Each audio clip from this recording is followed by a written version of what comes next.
Well, good morning, everyone. It's now gone 9 o'clock and I can see all the friendly faces on there. It's lovely to see you. Happy New Year to everyone. This is our first get together and it is unfortunate that we can't be together, but we know how to do this. So let's get cracking. I'll open with karakia for us and then we will take it from there. God, thank you for bringing us together today. We know that there's a lot of work ahead of us, and we're excited to be part of the team that can make it better for our place and for our people. Please guide us in our decision making. Please help us to be mindful of other people's opinions, to be kind, and to try and work as a team to do this for our region. Please bless all of us. Please bless our people in these uncertain COVID times where things are unfolding here for us also in the Tairawhiti, and we ask your blessing. Amen. Well, good morning. I am going to grab my pack. I have been in Zooms up to 5 minutes ago because, can everyone hear me? Yep. It's so quiet. So I'm just going to, before we start, just say, like I alluded to you earlier, we now have a COVID case here in the Tairawhiti. We will know tomorrow if it's an Omicron case. There has been several exposure events up the coast and here in Gisborne. So that has been followed up and people are asked to self-isolate and get tested. So once again, we are just asking everyone, if you are not alone, please wear your mask. If you're out and about, if you go places, please scan in, because then people know, like they did last night, to contact people and to say, hey, you might have been at an exposure event. We are prepared for this, so I just will keep you updated as we go. And I think what is nationally, but also internationally from data is that we will see several and heaps of cases. But like I say, we've been prepared for this.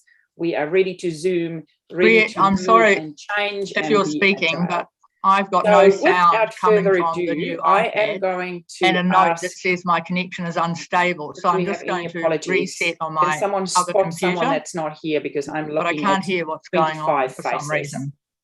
Thanks. No. So I'm just going to ask you, if you really want to communicate with me, do not write in the chat box. Chat box is just for chatting. If you want to talk to me, text me, because I cannot keep up with a chat box and chair the meeting. So if you want me to know please do not text me to say you want to speak. That's where the little yellow hand, the Bart Simpson hand, is for. So the little yellow hand if you want to speak. But anything else you need me to know, just text me, because I will not be following the chat box. Any declarations? Oh, I see hands up already. So why does meeting support have hands up? Meeting support, do you want to speak? Is that me? No. Nadine and then Larry. I was just going to read out for your worship. Nadine, you're muted. No, I'm not. Can you hear me? You oh, I can hear you. Yeah. Sorry, my thing. This is why I couldn't hear anything, because my sound was down. Okay. I was just going to say in the chat that Councillor Seymour couldn't hear us, so she was jumping off and coming back on again. Thank you. Larry. Yeah. My question is, how come on my phone all I've got is a picture of the council chamber with Councillor Burdett and Sheldrake in there? I haven't got any. You go to your view at the right top. There should be little white buttons at your right top of your screen, and then you can change your view, and you just go to gallery. No, I haven't got that on my phone, because I use my phone. Swipe your phone, and you should get a different view if you swipe the picture. Oh, okay. Can I just check whether you can hear me now? Yes, I can hear. So you were all silent and all of a sudden your sound has come out. So someone did something good. So Judy, I turned down my sound earlier because I did a media interview and I didn't want to hear the background. So that's why everything was so quiet. I didn't hear a thing. Anyway, it looks like we're all cracking, going. Declarations of interest. Oh, yeah. Larry, you need to mute yourself, my friend. We can hear Oh, you. I can't. My phone's just, I haven't got no picture at all now. I can just only hear. So this is totally different to the last time. Like I said, I use my phone, but there's nothing on the right hand top to indicate that I should, so I don't know. I might be starting off for a bit. That's all right. We might ask Heather to set you up with a different screen, because I think we'll be Zooming for quite some time, but we'll deal with that a little bit later, Larry. But for now, just listen in, and if you want to speak, just flick me a text. Okay, so I'm at our council agenda. It feels to me like I've forgotten how to chair a meeting. We're at our council agenda, and we are page 4, we are moving to our minutes. So if everyone can move to page 4. Nadine, are your hand up? No, so please, if you're not, Bart Simpson, hands down.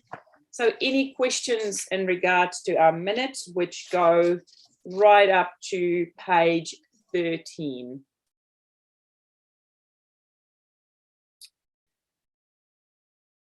If not, so for voting, I am going to ask you to vote with your hands in the air. So this is how we will vote. When I say, is there a mover or a seconder, someone will put their hand up like this, because then I can easily see it.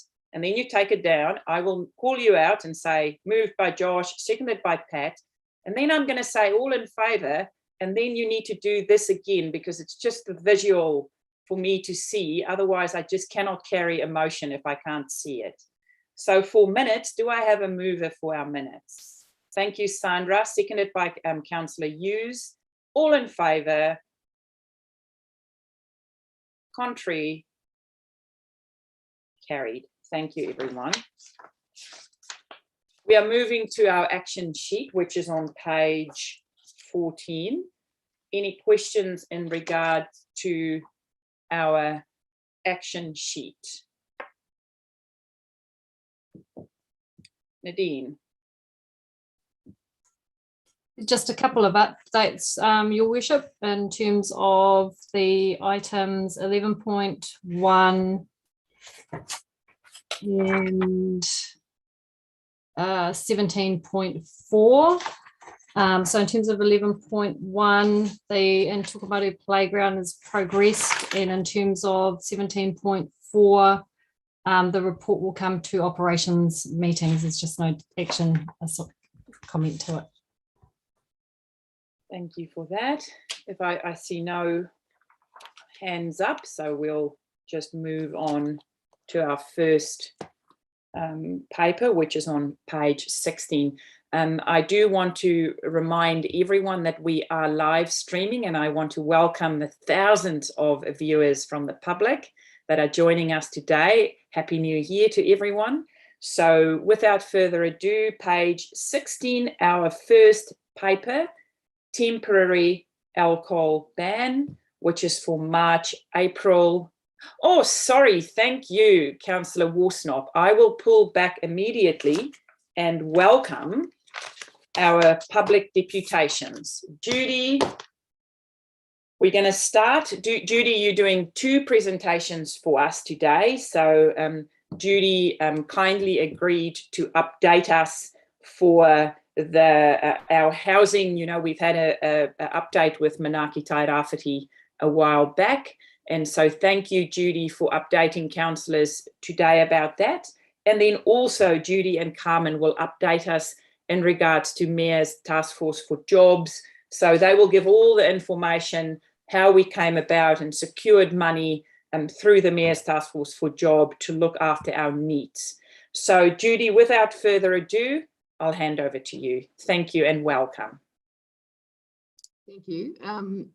I'm going to rapidly go through a slideshow, and just because we're on Zoom, if we can hold questions to the end, but happy to then answer questions, and I'm hoping that this works in this format. So Are you now getting my slideshow? Yes, I've got it.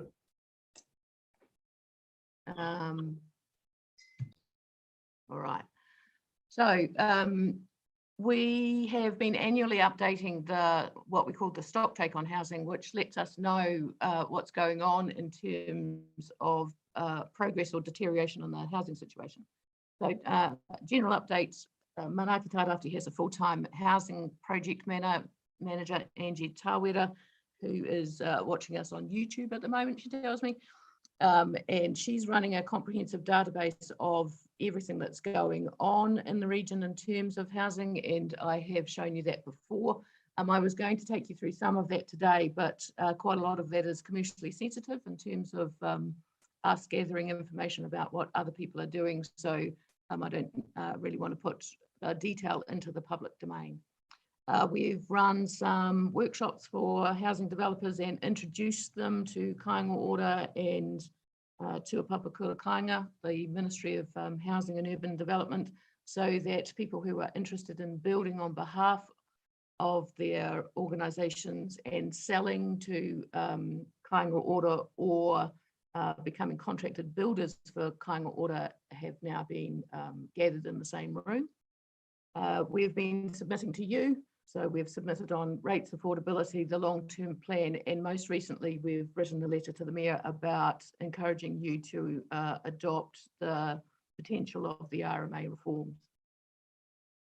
Toitū Housing Limited is the commercial arm of iwi who are involved in some mass planning around housing construction, and we're working with them to help them learn from their own processes by preparing a case study with them. And just recently, we've been involved in supporting Shelley and the Tairawhiti Beneficiary Advocacy Trust in their desire to encourage government agencies to do more about emergency housing, and I'll come back to that one. So this is the kind of data that I wanted you to see though, and if you're interested, I'll send you here the full housing stock take. It's on our website if you don't want to wait. But these are what I thought were the key indicators about what's going on in housing in our region. So the big blue line that's skyrocketing there is house price. So Gisborne's median house price rose by 40% in the year to June 21, probably even more from June to now. That's twice as fast as the national rate of increase, so 40% compared to 21%. Section prices increased by 18%, and property values are growing 15 times more than income is growing. So when we talk about housing affordability, this is the key graph, basically. But it's all very well if you're in the housing market, because these figures then just become figures on a piece of paper. You sell your house that's now worth $1 million, but the house that you attempt to buy is also worth $1 million, so it really doesn't make any difference. The issue is for those who are not in the housing market and what it means for deposits and mortgages. So Judy, sorry, it says construction costs have gone up by 200K, which is 9%. Is that, what if we prorate that out, that means construction costs is about 2 million? If 9% is 200,000? I'd have to come back to that. I can't do maths in my head, Tony, but I'll get you some further detail on that. So it's taking the average earner close to 10 years to save for a deposit, and a mortgage is, I've got some figures on this later, but a mortgage is now $500 a week at least, and that's just on medians, as opposed to what's actually available, and we'll come to that. So I thought this one was interesting. This one was from when we did the 2020 stock take, and the thing that interests me here is that differentiation between house prices in nationally and Gisborne. I'm not sure if you can see the years at the bottom, 93 to 2018? So that's the span of this. And the point I wanted to make is if Gisborne's the blue line for, the black line, for how long we stayed at kind of the $100,000 to $200,000 mark. So our community is used to houses being valued at about 200,000. And the fact that they're now averaging 640 is again that gap between a community that could afford housing to a community that can't afford housing anymore. I got this from Stuff's been running a monthly update, and their calculations on New Zealand averages is that it takes 270 weeks of saving on a median income and $1,200 per fortnight for mortgage payments. And this is New Zealand medians. So our house prices are not that far off the New Zealand median, but our incomes is considerably below the New Zealand median. The point about this one is looking at the impact of a financial crisis. So Gisborne is the orange line and is the orange bars on that bottom graph. So the global financial crisis is considered to have started in 2008. And what you can see is, you know, you're all involved in the property market, and you'll remember that in the early 2000s, you could still buy that house for $200,000. And then people got very excited around kind of 2006, 2007, as houses started hitting $1 million in Wainui. And the GFC hit the following year, and house price increase slowed down, but it actually wasn't until about 2009, 2010 that house values dropped. So you can see actual drop in value there, but also that hung around for a long time. So our escalation in property value didn't really start until 2016. My message there is there's a lot of talk around the traps these days that there's another financial crisis coming. You know, we've got inflation, interest rates are starting to rise. You know, the average property price in New Zealand hit $1 million recently. So whether that's sustainable or not is a big question. And for our community, the question is, if they're buying houses right now, if they finally get to that point where people can afford to buy, have got that deposit and get that house, will the value stay at that high level? If it drops, how long will it drop for? And will people be left in negative equity with high interest rates?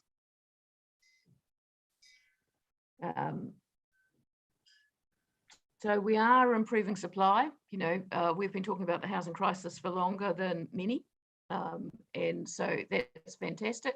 I'm going to show a bar graph in a minute with consents that are going through council, which shows we've had considerable increase. The problem is that our consents are growing, but our households are growing at the same rate. So if all the building consents that we're going through council at the moment were for social housing, which we know they're not, then it would still take us 4 years to catch up on the MSD waiting list. So I've seen some data with the value of the houses that are going through consenting, and that indicates to me that they're actually still a majority of executive housing as opposed to social housing, which means our issue of how we resolve emergency housing, people living in motels, people living in cars, is not as clear cut as looking at the building consent issue. Judy, on that point, do you have actually some numbers? What you've just said was you're implying from looking at the values of the housing consents, the building consents, that they're for more executive style homes. They could be for some of the multiple combined dwellings, for example, the ones that right down the Chalmers Road end of Childers Road, which are going to become kind of order homes. But so do you actually have some numbers? We can do it on, we can do it on a per metre base. And so, as I say, on the per metre still gives you that difference between an executive home and a kāinga ora home, who are doing a good job in speaking them higher than they used to, but there is still a differentiation there. In terms of rentals, the only data that we can get, and all of this data is done for us by Sense Partners, which is Jamabeel Jacob and Curtin Lees, and rental data comes from bonds and how many bonds are being held. So what we're seeing is a decrease in bonds and an increase in population. As you know, Gisborne for the first time has had, or the region has had, a reasonable bump in population, probably at least 5,000.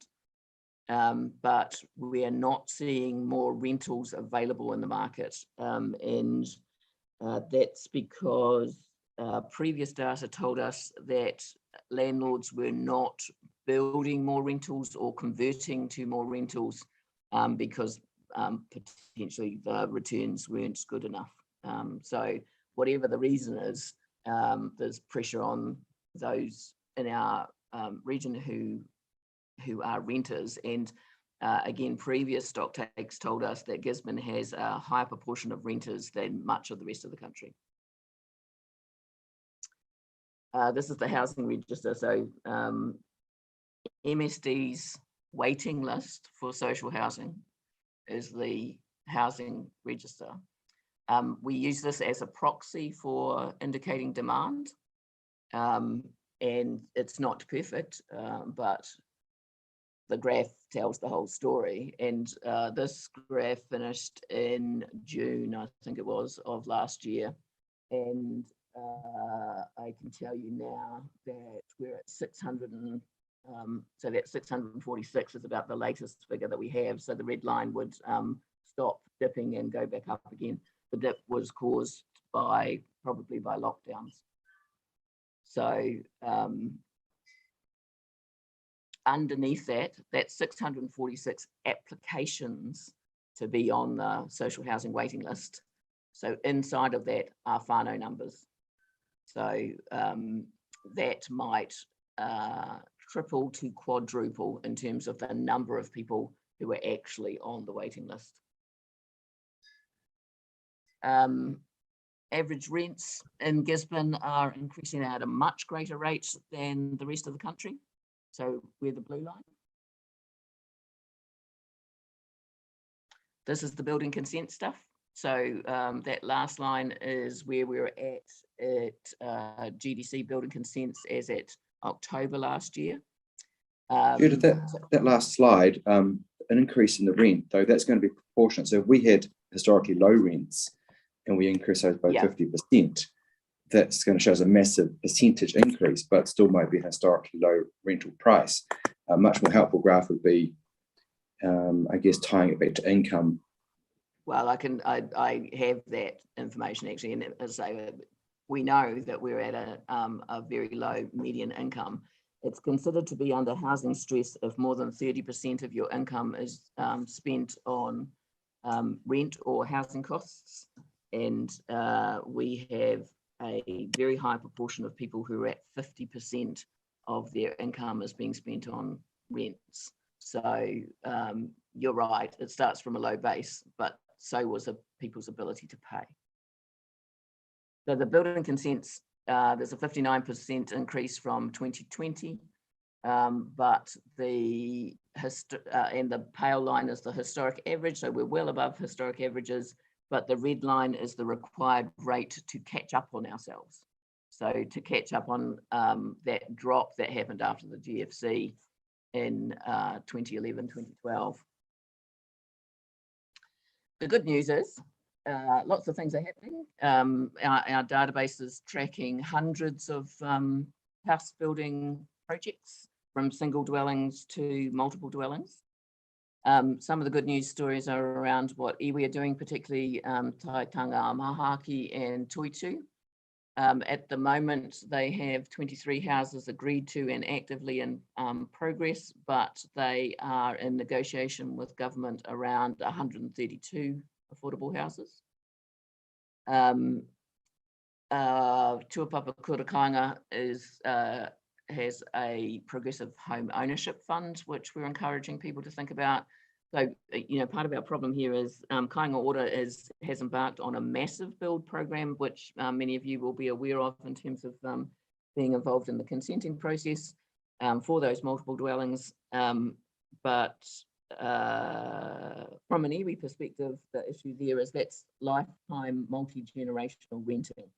So there is no intergenerational equity. There is no passing on of all those years of paying towards your home that gets you nothing when you pass on, nothing to pass on to family. So iwi are very interested in home ownership, and that needs to be affordable homes. So the work that Toitu and Manaaki in particular are doing, so Wili Te Aho in particular, is really the only thing going on in the region that's about affordable housing.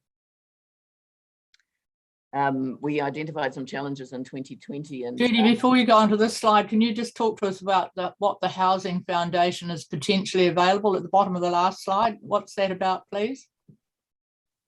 They have a similar thing to the government scheme. So it's a progressive home ownership scheme.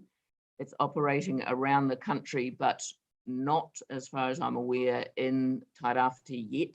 So it's one of the things that we might look at in terms of inviting them to come and promote their product here. Is it government funded? No, it's well, the funding may be from the government originally, but the Housing Foundation itself is a charity. Thank you.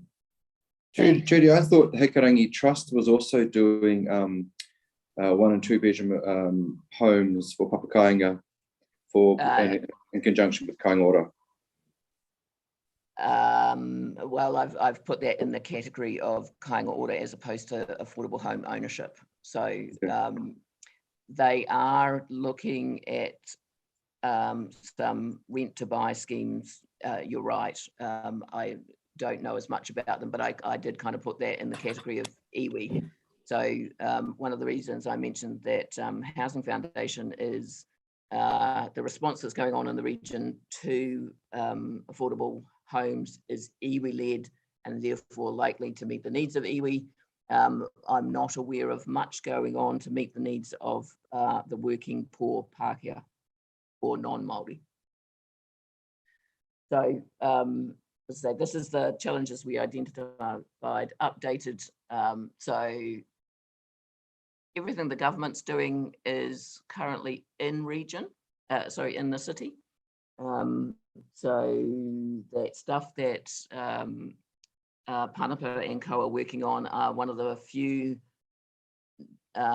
activities outside of the city that and Wili Te Aho's work. So the good news is there is stuff going on outside of the city now, but again, looking at building consents and feeling happy about a 59% increase, we have to worry about the fact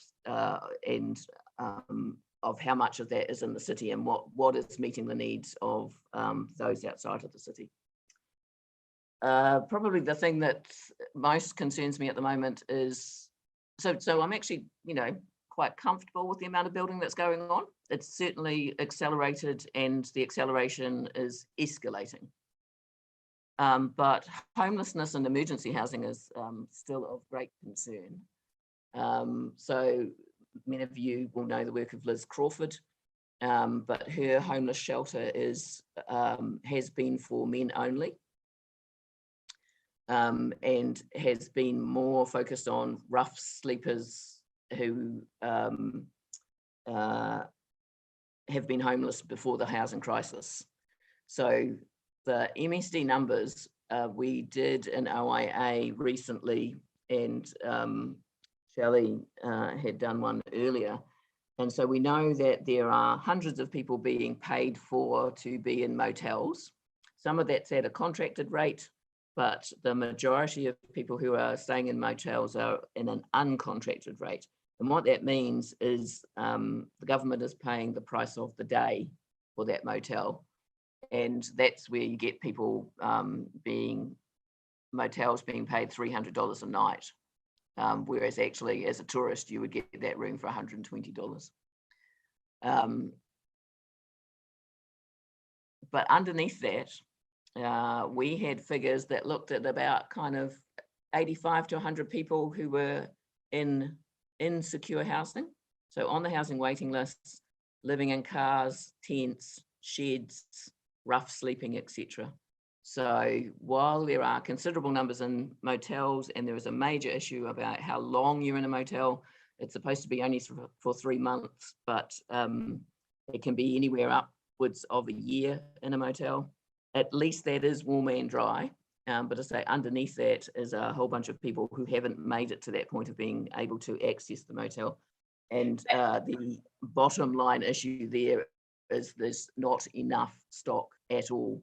MSD would pay for people to be in more motels, but they feel that they have tapped into everything that's available in this region at this moment. Thank you, Judy. I just want to say to Larry, thank you. I do see your hand. We're just saving up, and I'm asking everyone, just if you want to ask a question at the end, just put your hand up. Just keep the questions to the end, and then I can see in what order we are. So just make sure you do put your hand up, and then we will get to that when Judy finished. Thank you, Judy. Yeah, and I'm nearly finished. So emergency housing is a major issue in terms of labour. The labour to build all these houses that are going through building consenting. 500 construction jobs were filled since 2017, but we probably need several hundred more than that. The training opportunities in terms of actually using our own people to fill these jobs, there's a lot of focus on this at the moment. We feel the figures suggest that we need another 230 construction workers. And later when we talk about things like Mayor's Task Force for Jobs, and you'll be aware of the work of CARE and BCITO, the Building and Construction ITO, but I still feel there needs to be some more coordination in that area.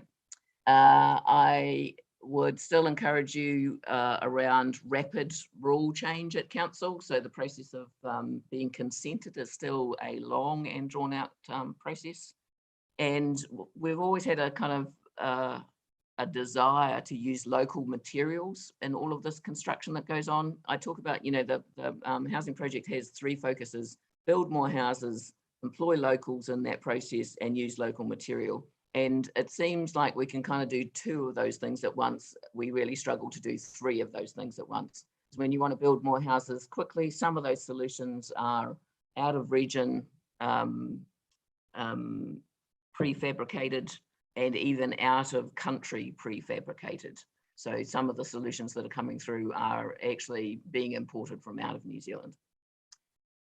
Lastly, the things, if I were to say 3 things that worry me, or 4 actually, the slow pace of improvement. So as I say, I'm happy that everybody understands there's a housing crisis, and I'm happy that the government has thrown a lot of effort in building more houses. It's just how long it takes to actually get a house to put a tenant in it.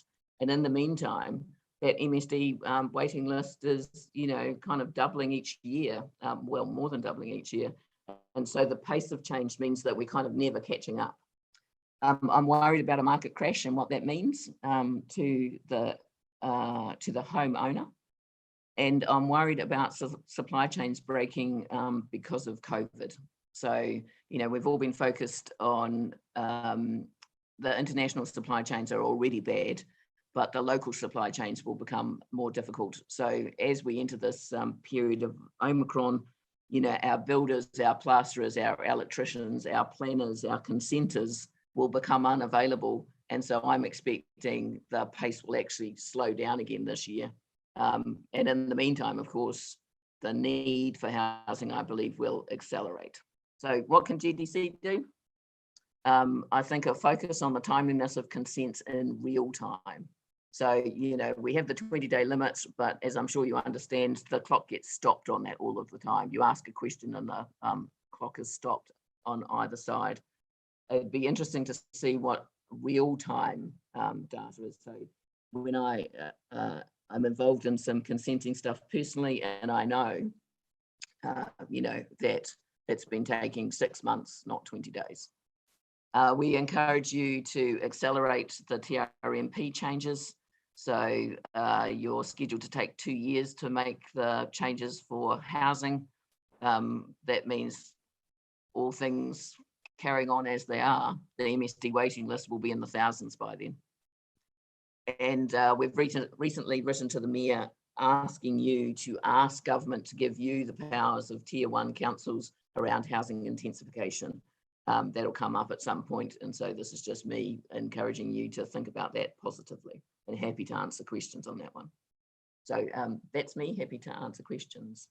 Thank you for that, Judy. And this is a standing invitation to you as well to keep us updated on this work. So please let us know as things update and we organise another slot for you to come and talk to us. So we've got quite a few questions, as you can see. It might be easier if you remove your sharing, then I can see. So we've got Larry, Shannon, Tony, Meredith, Andy. So we're going to start with Larry. Thank you, Larry. So you just need to unmute yourself, Larry. There we go. Okay, yeah, thanks so much for that presentation, Judy. Very informative. My question is, around here at Coyote Beach, I'm seeing a big increase in homelessness, sleeping in cars, and you know, really, this is only going to get worse as we see the situation unfolding more. So, you know, how, and that's got to be, you know, someone has to address this. You know, for me, I think a solution is like a specific site where people that are homeless in a car can go to, because they all seem to congregate with each other anyway around here. So, you know, a place with an ablution block and maybe a room with a TV or a couch or something somewhere would be a solution. Is that something that your organisation has been looking into, or is that part of your role? So we raised, Shelley from the Tairawhiti Beneficiary Advocacy Trust spoke to a lot of people last year before last winter about people sleeping in cars, and people, government departments took it upon themselves to have a look at this issue and to do something about it. And I'd have to say with some disappointment, nothing changed. So we've had another focus on this issue in particular. We had a meeting about it yesterday. I'm going to give you my personal opinions here as opposed to, you know, officially Manaaki Tairawhiti. So my personal opinion is that we should be treating this in the same way that Christchurch treated the earthquakes, and that is we need to make some rapid provision of emergency housing, or whatever it's called, in order to attract government funding. So government's got no money at the moment for emergency housing, but it does have money for transitional housing. But I do see the need for a cabin village of some kind that people can go into that is better than a car. I hadn't thought about your idea, Larry, but I think that we are open to that kind of thing.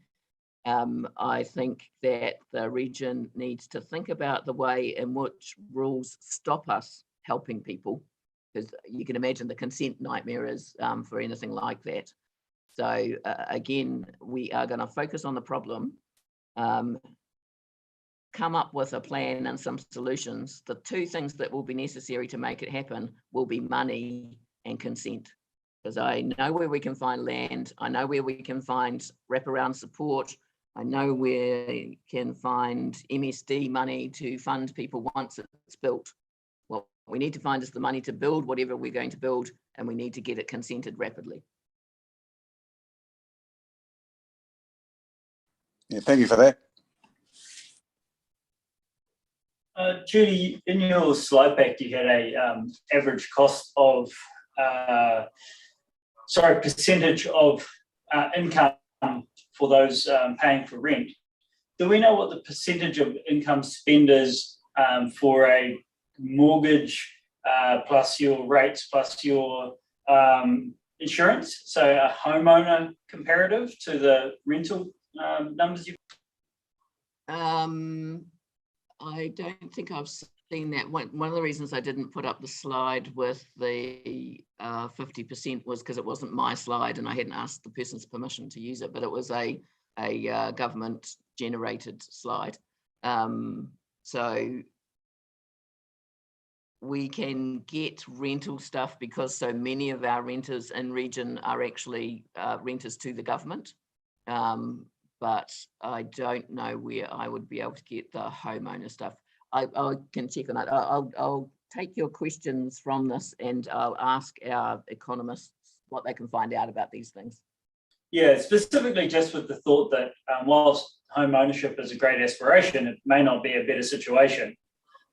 So I do question whether, as you say, market crash would be horrible, but are we actually setting ourselves up for failure if you're working towards home ownership in this current market? Yeah, I think I agree. You know, many years ago, a bank manager sat me down and showed me why renting is better in the long run than buying your own home.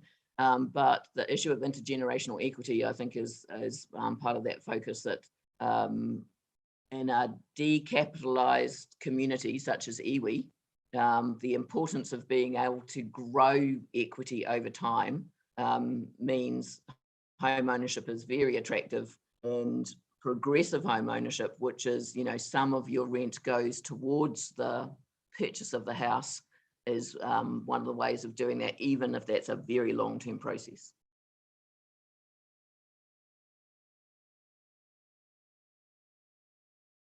Okay, Tony.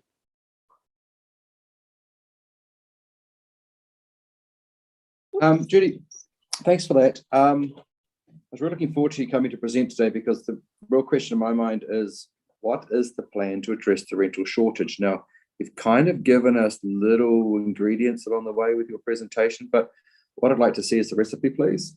And maybe that can be something that can be simply put into a package and sent to us as councillors, because that's the question I keep getting asked.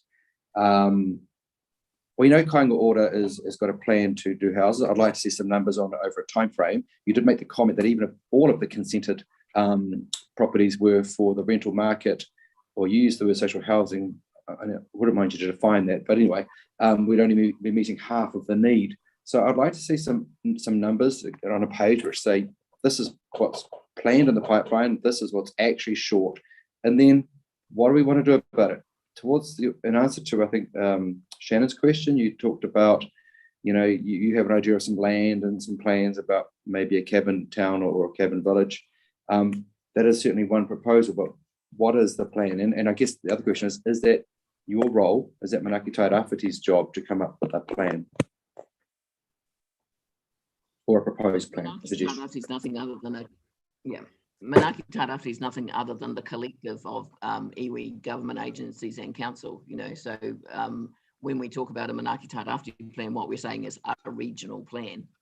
Yeah. So my role in this is as a facilitator to join the dots between Kāinga Order and iwi and council, and a process of kind of having a plan that commits people to action, and a process of a feedback loop that means that the action's more likely to happen than not when it's not public. So in answer to the question, is it Manaaki Tairawhiti's role? Yes, it is, because housing is one of our key result areas. That doesn't mean Manaaki Tairawhiti does not deliver in housing. We don't own anything, we don't build anything. Say our role is about bringing people together. Which is the one reason I'm reluctant to give you the numbers around the Kāinga Order build, because they're not my figures, and I'd certainly encourage Nomai to come and talk to you about that. We're tracking their figures, and I can say they have a considerable build plan, but the housing waiting list is 646, and they don't have a plan to build 646 homes.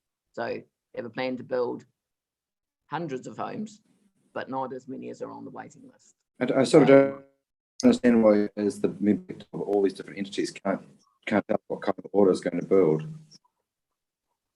So Judy, back to my question is the plan for rental. Back to my question about addressing the rental shortage.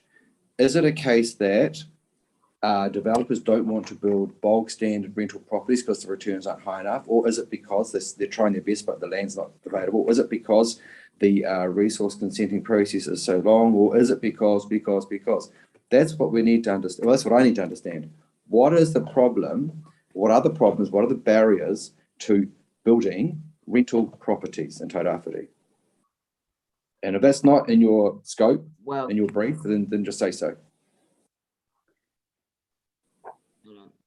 so the answer is the region has always been a highly dependent on the government landlord. So we have 1,200 plus kāinga ora homes in our region. So they have always been, kāinga ora is your single largest ratepayer.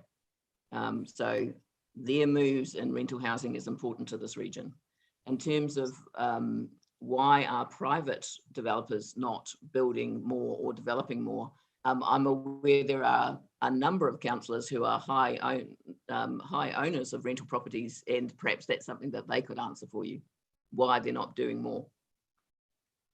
Okay, thank you for that, Judy. Meredith, Andy, Josh, Kiri, Sandra, Pat. Morena, Judy, thank you so much for the presentation today. You've just kind of asked the question I had really in respect to housing. I often wonder about our own personal councillors, the stock they own, because some own considerable. So isn't this a bit of a conflict when we talk about rental properties? That aside, I see what Manaaki has given us some clear guidance as to what you want from council. So Nadine, are those achievable or can that be pushed forward in respect to that in RMA change? What council's role in this is. So are we able to do that? Your Worship, that's part of the review of our TRMP.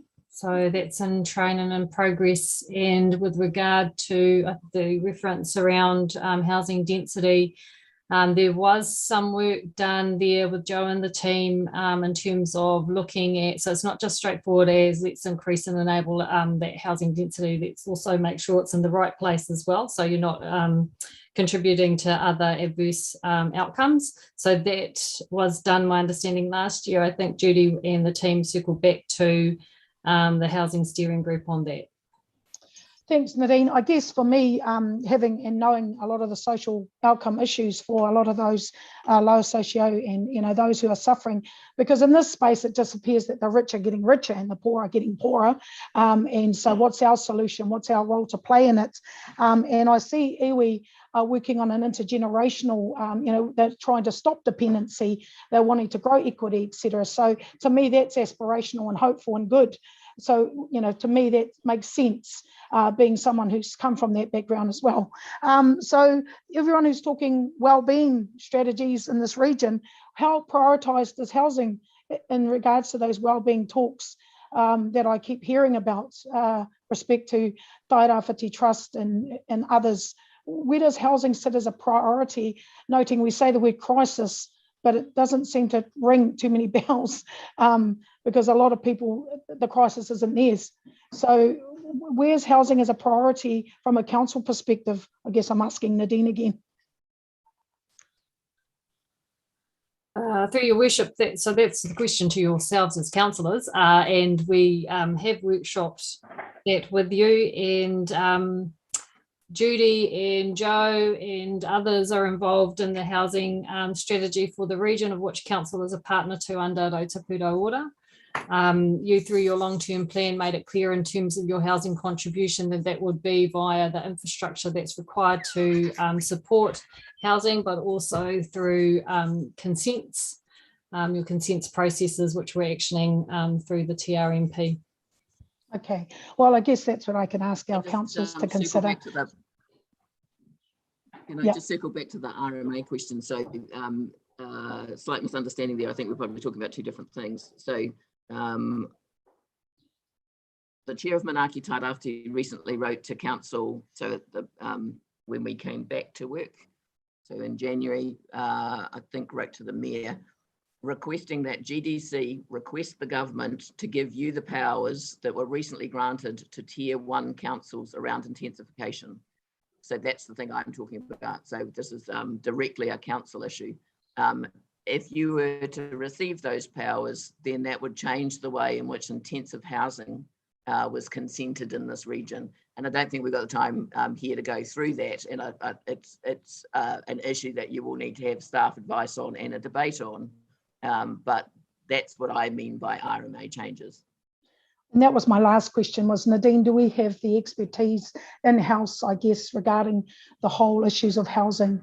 I know that that's, something I'm asked often. So staff, being able to understand the complexities and challenges, do we have that expertise?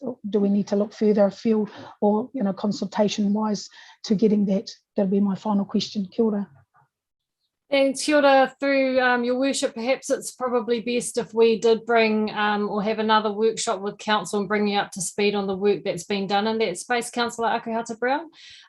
But just in response to your question about that, we absolutely have expertise on staff. We have a dedicated staff member that's been supporting the housing strategy, who's also experienced in district planning.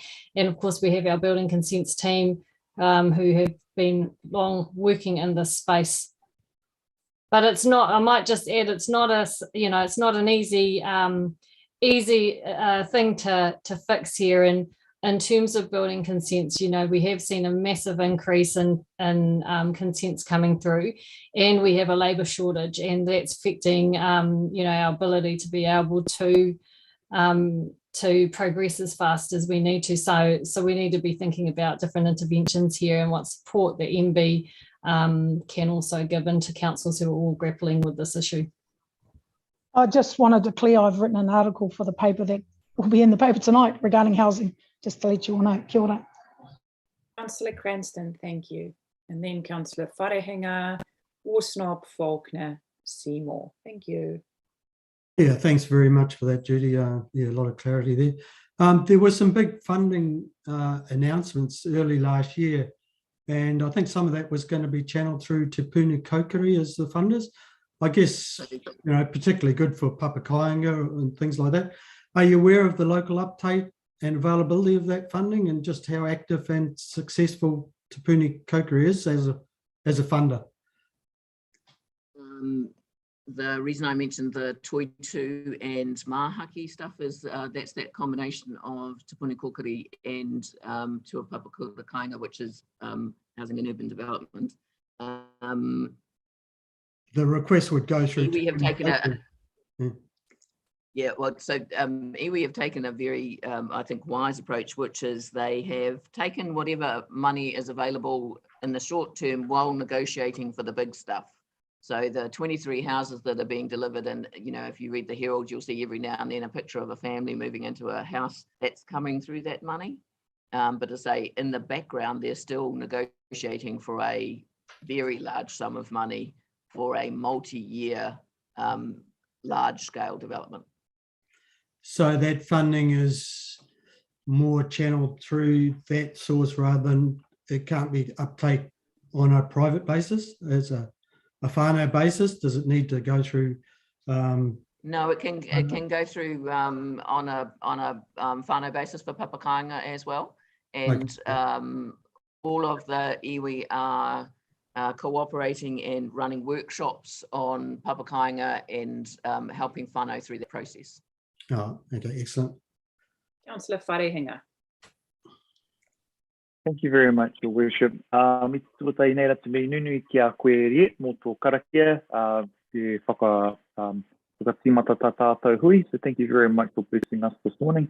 Ki tā tātou kai kaunihera.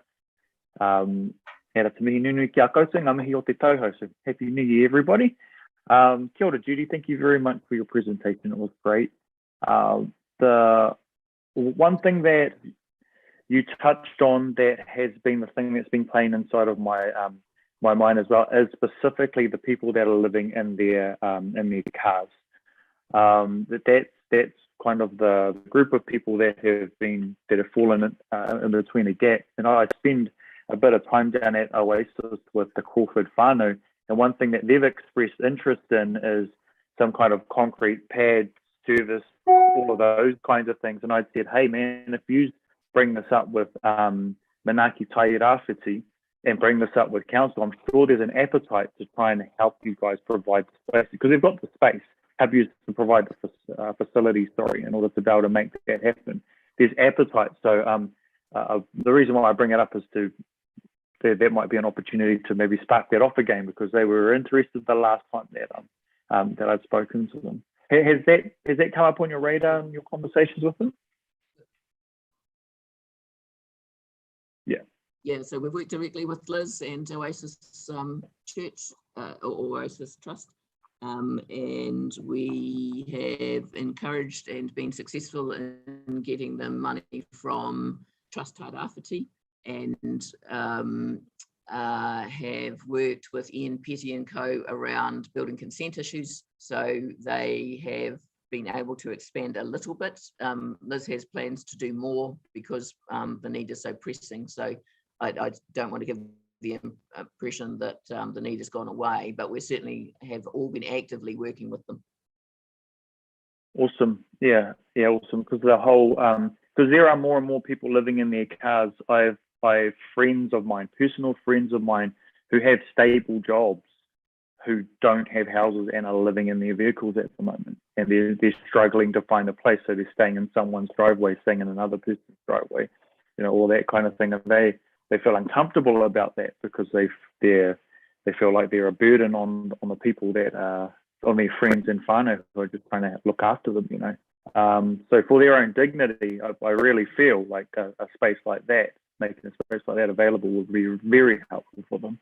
The second thing that I did want to bring, I thank you, Nadine, for offering the building consent workshop kaupapa.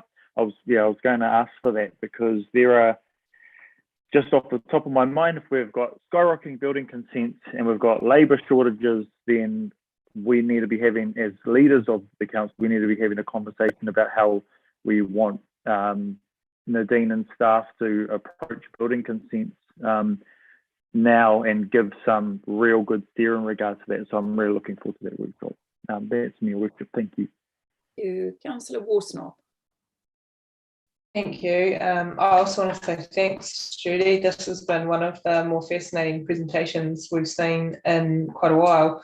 I think all of the things that you're worried about are very sensible things to be worried about at the moment. And I've got all the stuff written down all over the show, so I'll just try and pick out the bits that I need to ask questions about, which it wasn't that long ago. I can remember talking to people in town who had rentals who were struggling to fill their rentals. And I guess what I'm trying to understand is, what is the driver of these pressures? I know the cost of living in Auckland probably was one of them. And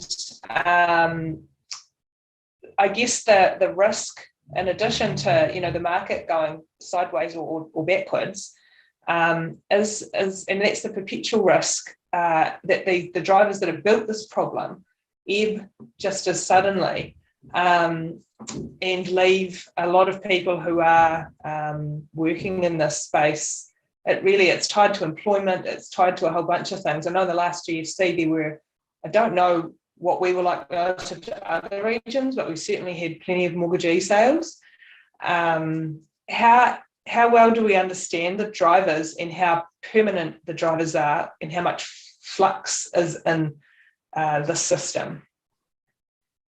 I sent through the staff a very good article about what has caused the housing crisis in New Zealand, because there are multiple factors, but the bottom line is we went from 4 million people to 5 million people over a relatively short period of time, and there was not a housing response to that growth. So for a long time there had been net negative migration, and in about 2011 that reversed and numbers began to climb, and they were climbing at about 100,000 a year.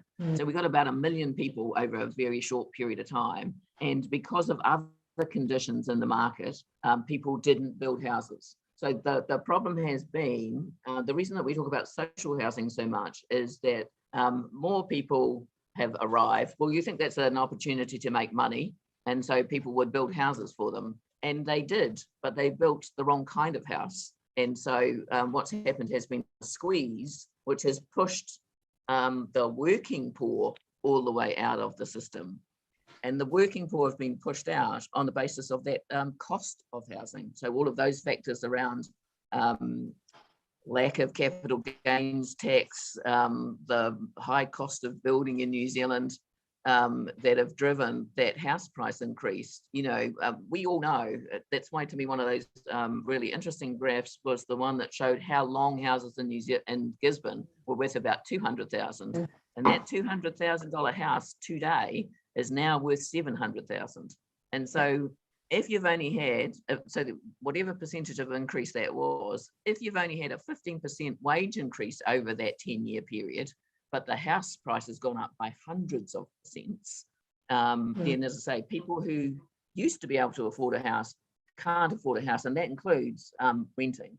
And so the bottom line is a combination of stock. You know, this is basic economics. The more you have of something, the cheaper it is, because competition's in the market. At the moment, there has been a, in tracking the house prices in Gisborne, I saw the first fall in a house price last month on average. The problem was it was falling from $1 million to 990.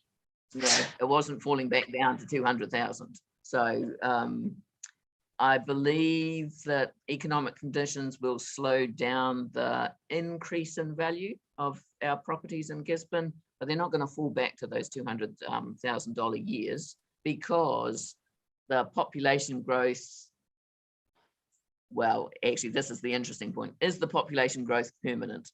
So we have population growth in New Zealand and we have closed borders. What happens when the borders open? Do we get loads of people arriving and therefore population growth carries on? I certainly believe that will happen. I believe people will flee to New Zealand because of how well we've done in the pandemic. But we've also had, I saw some interesting figures the other day that showed the number of New Zealanders who have not left New Zealand because of closed borders. And when the borders reopen, they may leave again.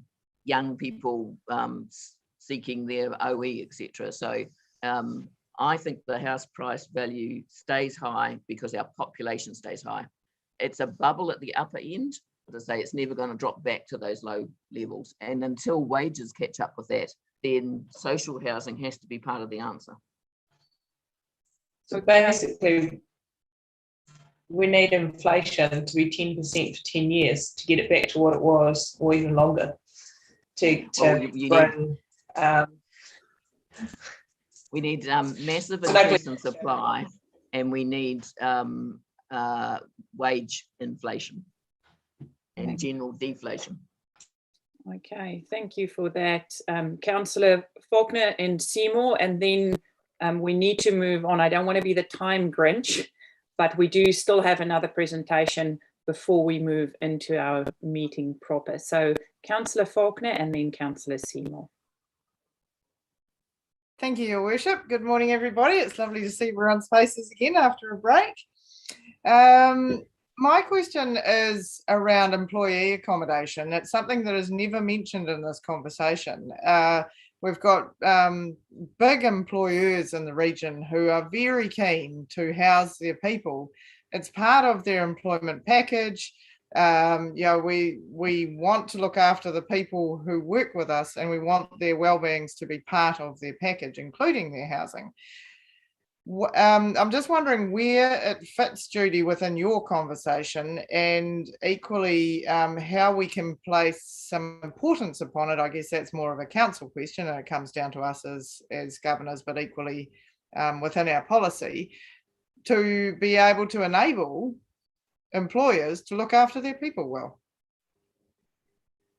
The original Manaaki Tairawhiti regional housing strategy includes all kinds of houses, because I say you can't be worried. Manaaki Tairawhiti is a social development agency, and our concern is for the less fortunate, but you can't work with the less fortunate in housing unless you're thinking about worker accommodation and executive accommodation as well, because that's who's buying up the houses that the poor people used to have.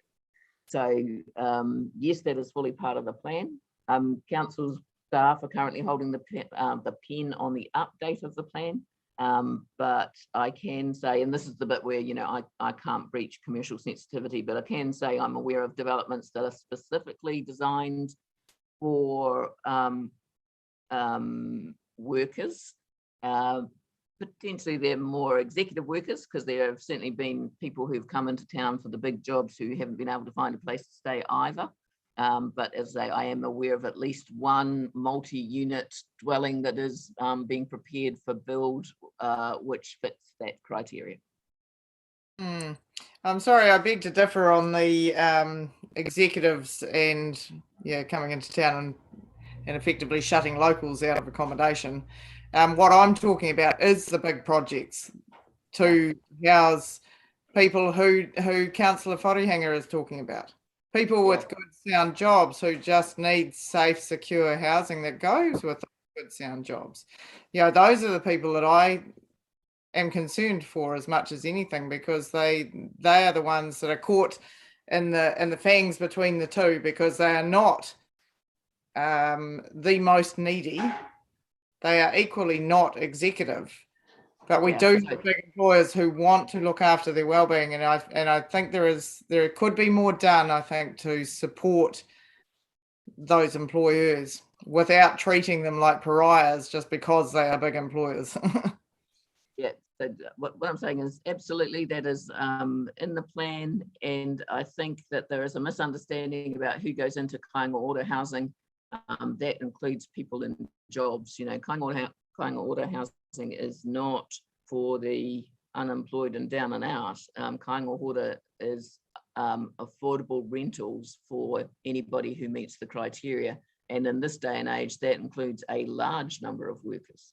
So emergency housing and those people we're talking about in cars, say that's a different category, but social housing is the affordable housing option, including private rentals and state-funded rentals. The only difference is the developments that I'm aware of, even the ones that are being built by private developers, are being sold to kāinga order because people are less interested in being the landlord now. Okay, last question, Councillor Seymour and Judy, then we will move on to the Mayor's Task Force for Job. Thank you for your presentation, much appreciated. Yes, thank you, Your Worship. Thank you, Judy, for the presentation. I'm not sure whether you can answer the question, whether it's to council officers. Do we know what is causing the delay to the development of the site in Gladstone Road, which I see has had a bit of green vegetation removed, but it seems a long time since they first came to talk to us about that development, and even the one in Childers Road hasn't been moving that fast recently. So I'm not sure whether Judy can answer that or whether it needs to go to Nadine. Those are kāinga order ones, Pat? Yes. Down by Te Hapra, by the Te consenting. Hapra shops. I believe it's consenting, so it would be a question for Nadine.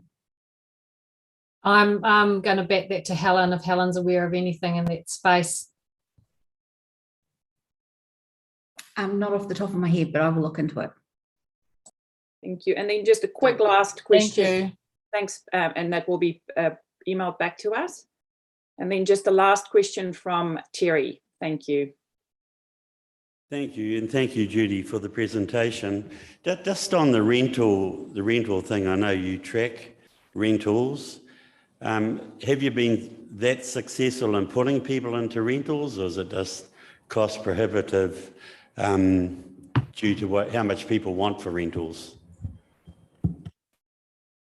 We don't place people into rentals. We connect people with agencies, and the last time I checked, the private rental market was entirely saturated. So I'm not aware of empty private rentals anywhere. And the MSD waiting list says, in effect, there are no empty social houses, except those empty for a reason, like they're being done up or repainted or whatever. So as I say, our problem in region is one of stock. The MSD has the budget to fund people into properties and does not have enough properties.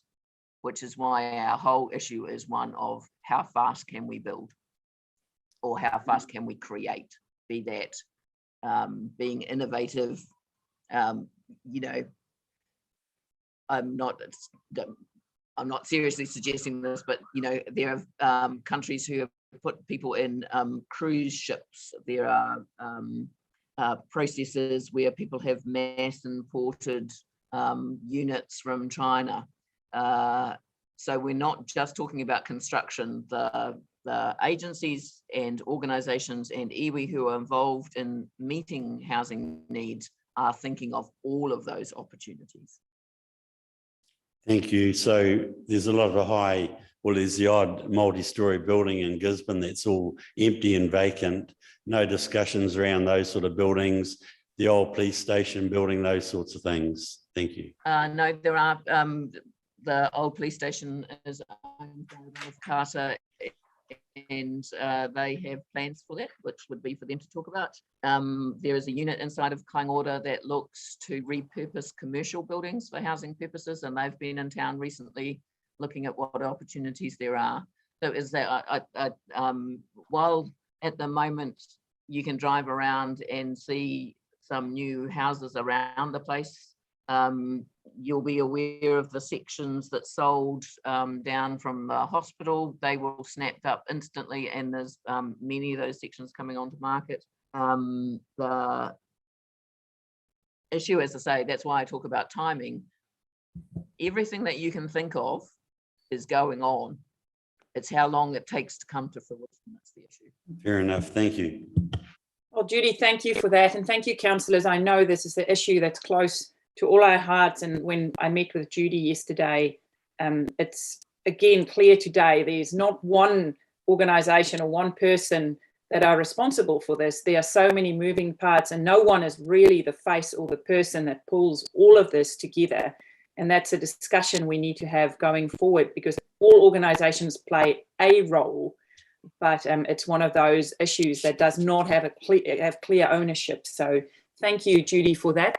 We're going to move on, councillors. So Carmen is Carmen or Judy, are you speaking to us? I'm doing the beginning stuff about the money, and then I'm handing over to Carmen, who's beside me here. Cool. So just a quick background for councillors. I might have mentioned this before. You know that as a council, we are part of Manaaki Tairawhiti. I am our representative on there. I'm also we are part of Mayor's Task Force for Jobs, and discussions at Manaaki were happening about our NEETs. So NEETs are children between 15 and 24 that are not in training. So we were talking about 20% of our kids are in that group.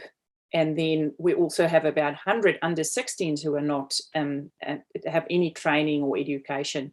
So we could bring these two together, and we are so I could secure the Mayor's Task Force for Job for $500,000, and Judy and Carmen are doing the contract on council's behalf. So thank you, Judy and Carmen. I'll hand over to you. Like I said to you yesterday, a good background for councillors would be great, because this is our first update on this. Thank you, Judy. Okay, so I'm just going to do the general overview and then introduce Carmen to you. So Mayor's Task Force for Jobs, many of you will have heard that phrase over many years. So the thing I want to kind of clarify is what's the difference between Mayor's Task Force for Jobs in 2022 and for the last 10 years. So post-COVID,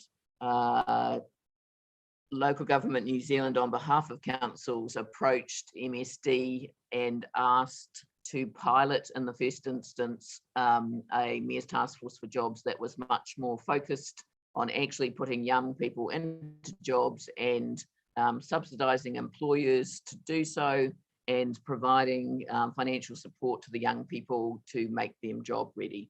So for many years, Gisborne District Council has had a Mayor's Task Force for Jobs program, but it's never had any money, and it's never actually had any staff attached to it. So that's the fundamental difference, that this is actually an active program. As Rehet said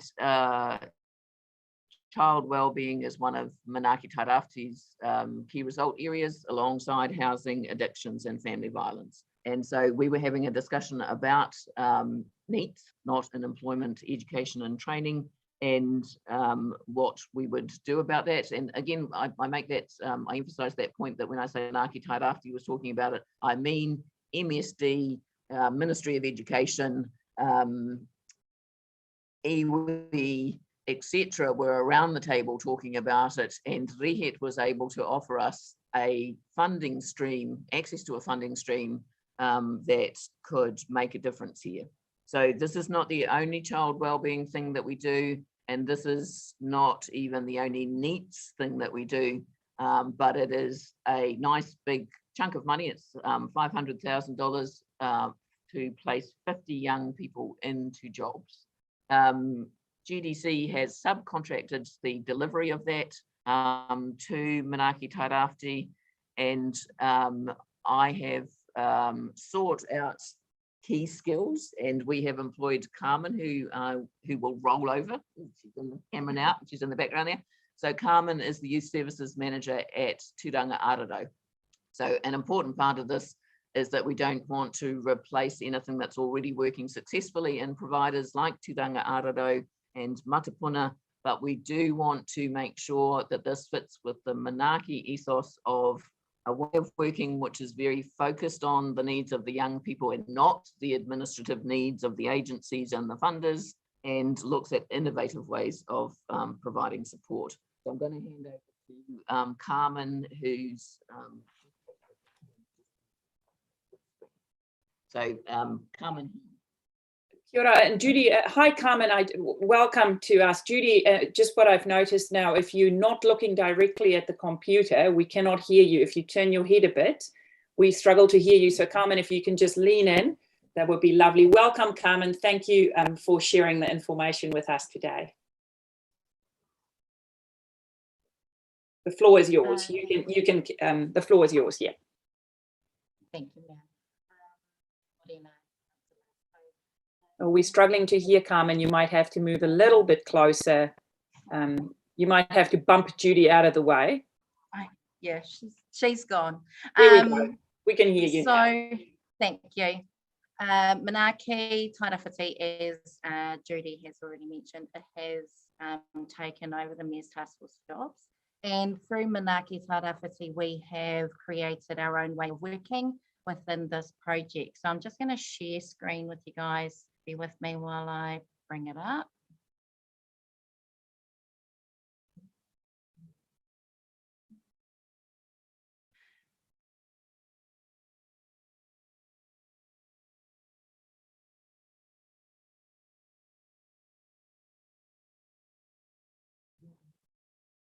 Am I?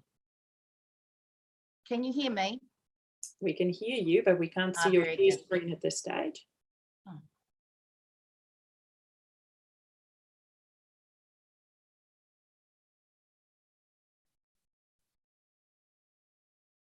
There we go. Yes, the share screening is happening. Thank you. Thank you. So just at the beginning of the presentation now, just got some background of the Mayor's Task Force for Jobs for those that have that are not aware of what or how it was created. So this has been in progress since the year 2000, but this year Tairawhiti is doing it the Manaaki way.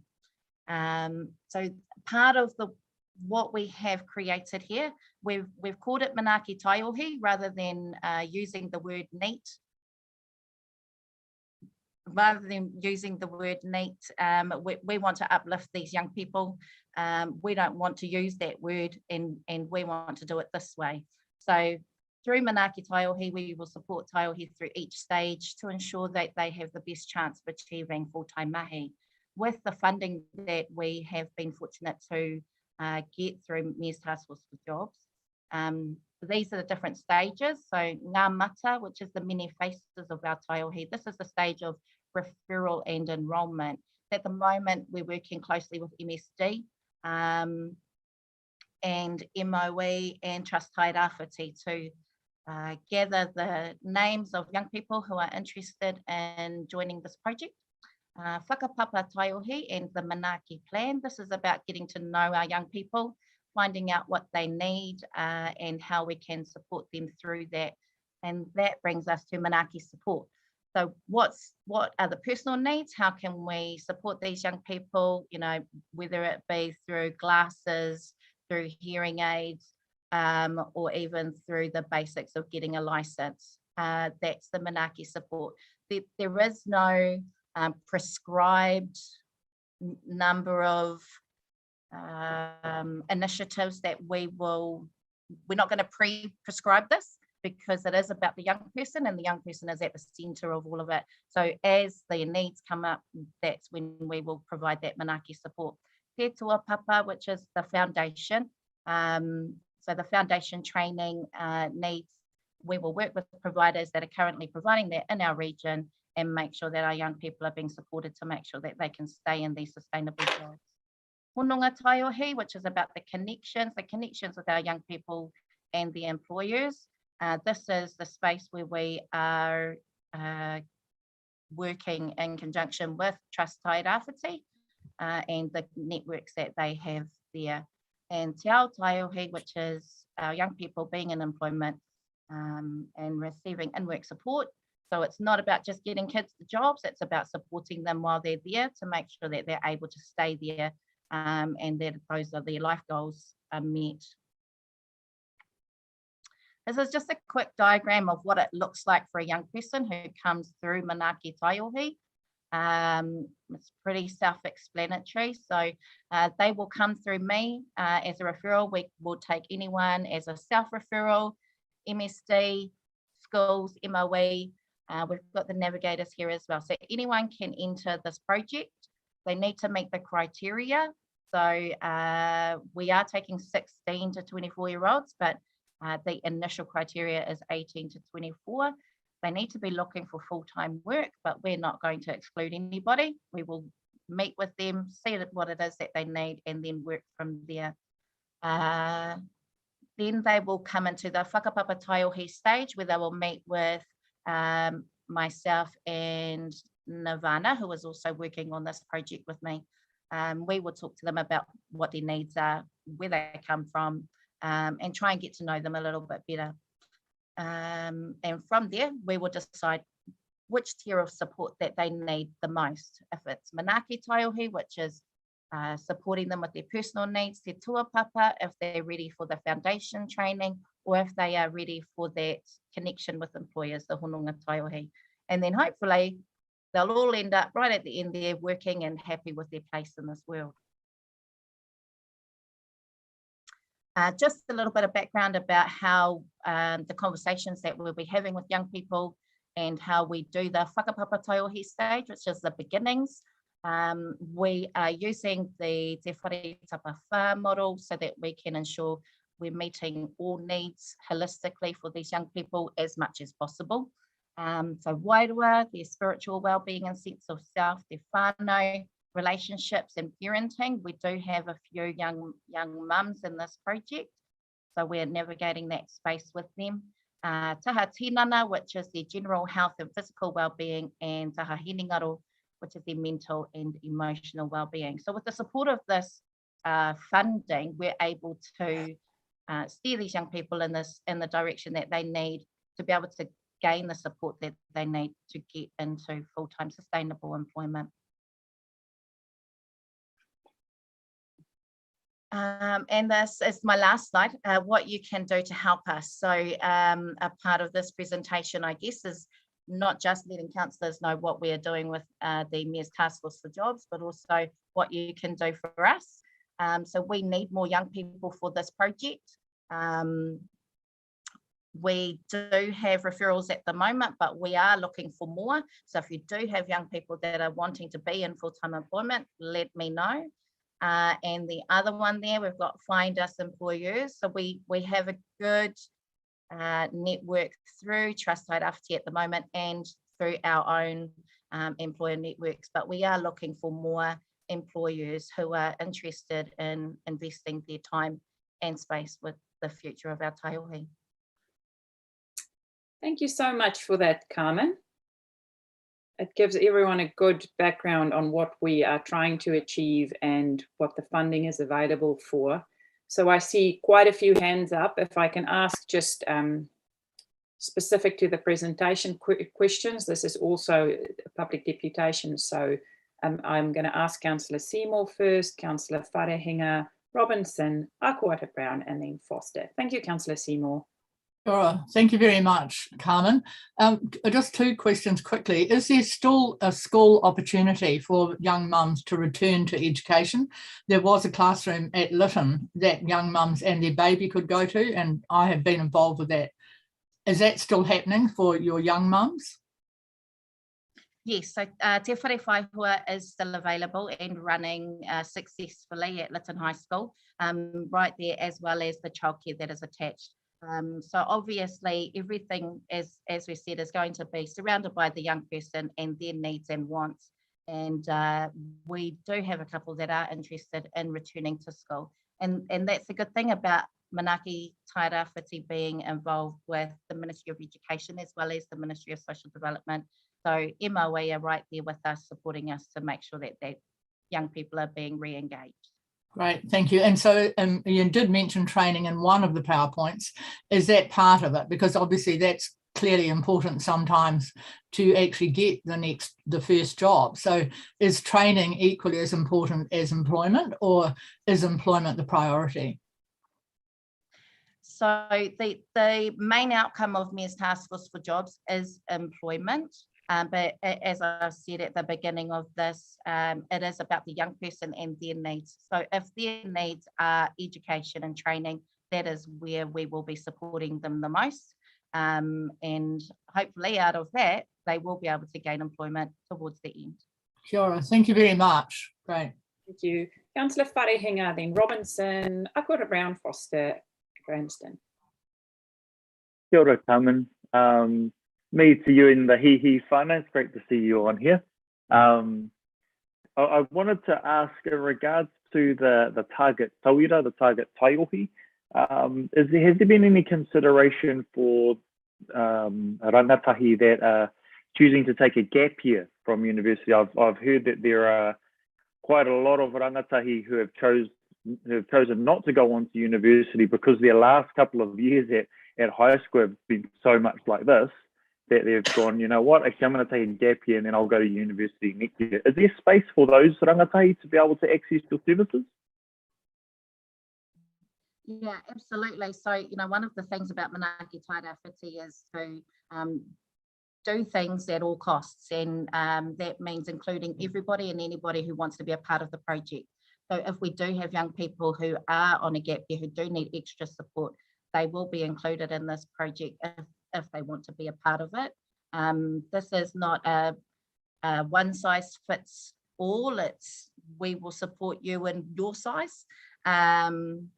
So, we're starting from our MSD referrals, who are those who are unemployed or displaced due to COVID. But as I said, self-referrals is also an acceptable way of coming onto the project. So absolutely, Matua Josh, if you have some young people in the gap year who want to be a part of it, let me know. Good. Thank you, Carmen. Councillor Robinson, you're next. Thank you. Thank you for your presentation. So right at the end, you asked for us to find you some Taiohi. Where do you primarily get your referrals from? And are you not getting enough?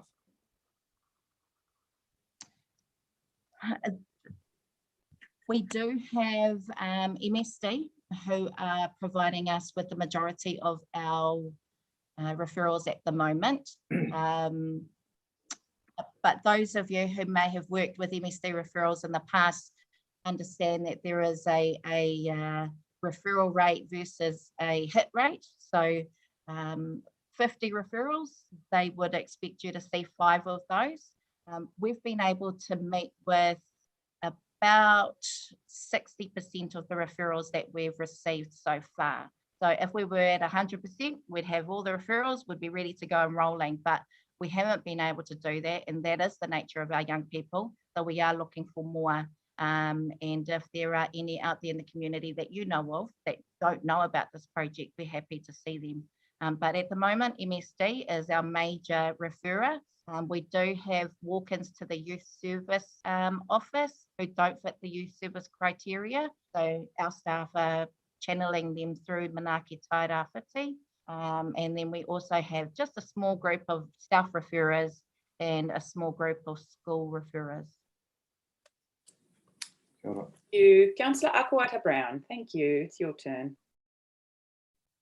Morena, Carmen, nice to see you again. And ka pai to the kaupapa that you are part of. Listen, we've just had a housing kōrero. Many of the Taiohi that are looking into the space, how many of them are impacted by housing as far as stable housing? Because we know that there's quite a few numbers of young people in the mix with regard to waiting lists, etc. So do you have the stats for how many young people are in unstable kind of living arrangements right now? We are only working with a small group of young people at the moment. As I said earlier, we are actually in the beginning stages of this project. So in January was the first moment that we actually got to meet with our young people. So we don't have any big numbers for you yet, Meredith, but it is something that we will be looking at in the near future when we get our statistics together. None of our young people that we're working with are living in their own homes or renting, and that's normal in our area. None of our young people are flatting or are independent from a family home.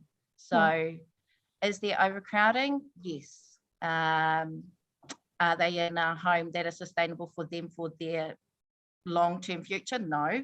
But at the moment, none of our young people are are homeless, which is good. Thank you. And my last question was just workplace learning, because a number of these young people, our Taiohi, have no longer been attending school.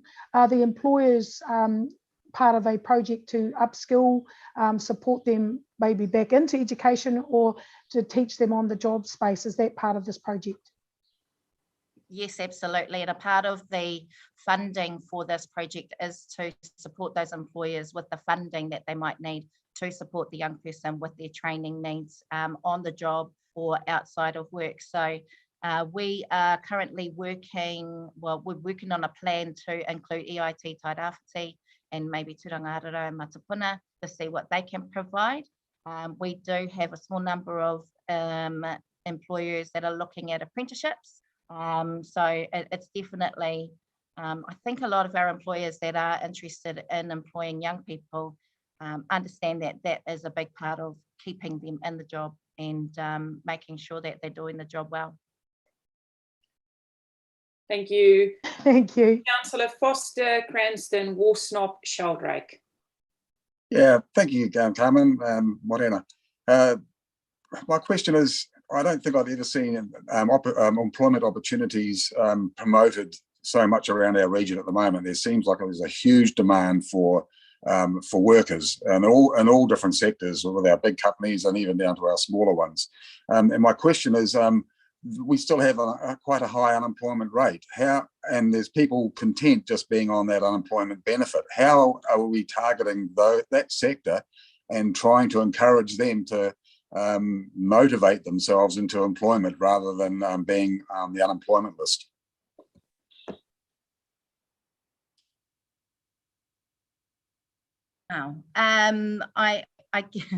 I guess the young people that are coming into this project are coming into it willingly. So they are wanting to be in employment. So, that they're not the ones sitting back and happy with being on a benefit. I guess there are incentives financially, there are incentives. So we're able to support them with their personal needs, with their training needs, and with connecting with employers. And so, those incentives are put in place to support those young people to, I guess, uplift them and hopefully motivate them to be in a better space to then be able to look at those employment opportunities. But one of the things around employment opportunities, as you were saying, that's the reason why we have partnered with Trust Tairawhiti, because they are, as in our eyes, the experts within that area. and we're definitely utilising their networks to support our Taiohi. Yeah, and the other question is, are you finding the disparity between a weekly wage and the unemployment benefit? Obviously now employers are paying a lot more to what they used to because of the demand that they're wanting. So is that certainly being seen as a more of an incentive? Yeah, I guess it is a little bit of a barrier. I mean, we do have a couple of contractors in the fields right now that are paying some pretty good wages to entice people into those jobs. And then when you come across an employer who wants to pay training wage to a young person, they're kind of sitting back and going, well, if I'm chasing the dollar, I'm not going to go with training wage. And so that's just about upskilling those young people to understand, the long-term effects of being in a sustainable job versus a seasonal job, and what that means for their future. Yeah. Okay. All right. Yeah. Thanks for that. Much appreciated. Thanks. Is that me? I think it's me.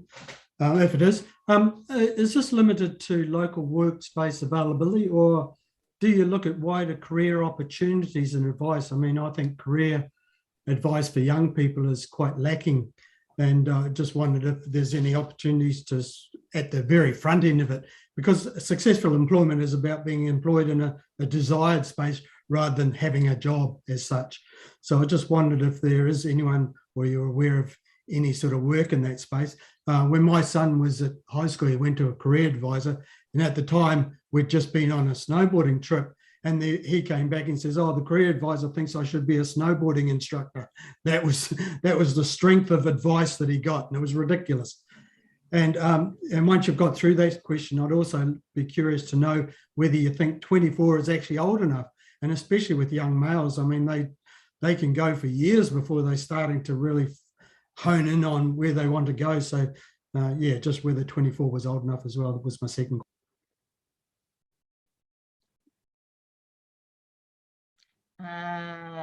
Cut out there a little bit at the end, Andy, sorry.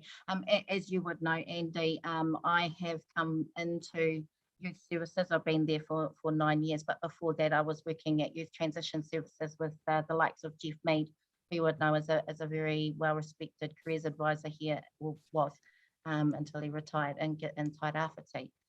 So the basis of where I come from and where this work comes from is the careers advice space. So when we're talking to young people, we are talking to them about their dreams, which might be a ski instructor, but we're also trying to bring them back to the reality of our region. So yes, at the moment we are restricted to what is available regionally. However, we're not here to crush dreams, so we're here to support them. So if a young person is absolutely 100% wanting to be a ski instructor, we will support them to find the right training space if that's really what they want, and see where to go from there. But if they are needing income and full-time employment right now, we might find something locally that isn't a ski instructor, but that might fit some of their needs and wants until they're ready to do that. Yeah. Okay. And that second question I had there was about the age limit of 24 being old enough, with the time it does take for especially males to really hone in on a life. Yeah, so obviously the limit of the contract is 18 to 24, and that's what Mayor's Task Force for Jobs has put in place. Obviously we'd like to deliver this to everybody and anybody who would like to be a part of the project, but at the moment that's where we're at. Mayor's Task Force for Jobs is a limited contract in the likes of the limits of the young people, but also the limits of the time that we have to work with them. So at the moment, that's where it's at. We haven't had anyone over 24 come to us, but that's, if they do, we'll help them. Right. Thanks a lot. Okay, we're going to wrap up with the last question from Councillor Sheldrake, and then we'll take a break. Thank you. Thank you for your presentation. In all the conversation, I haven't heard you mention the Chamber of Commerce, and I would have thought around employment and jobs and work, that would have been one of the starting points. Is there a reason for that, or? just an oversight? It just hasn't been a part of our initial planning. As you might know, I connect with Lena Bevan quite closely in terms of the chamber. So that is a conversation that is yet to be held. But Trust Tairawhiti are definitely in the mix with the chamber. In the mix with the chamber. Sorry. Okay, thank you. I know Lena's just finished, so it might be worthwhile. You're cutting out. Or am I cutting out?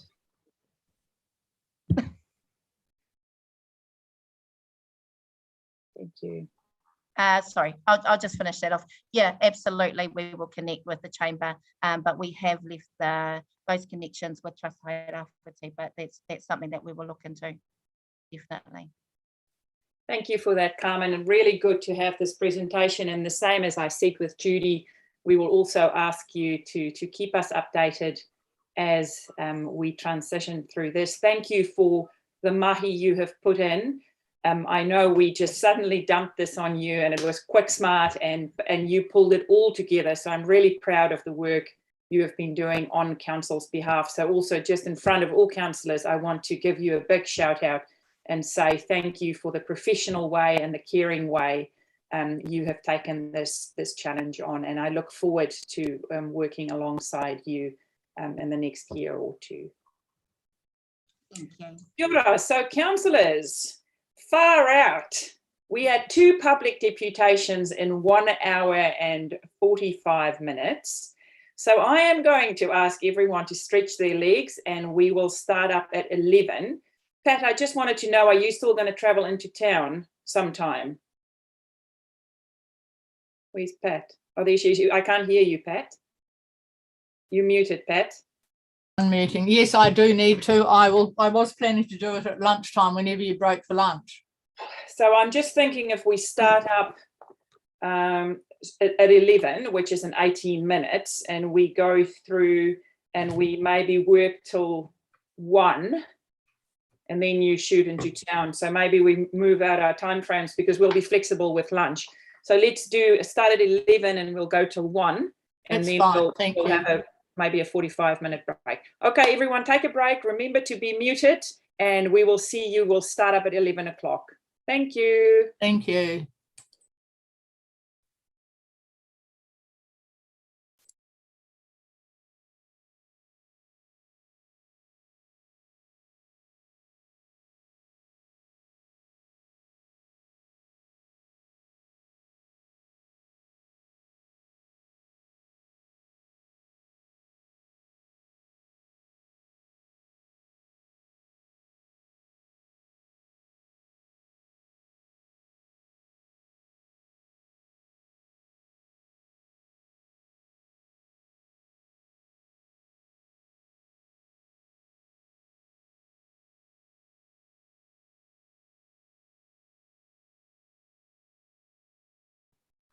And get cracking. So everyone's got the order of the day.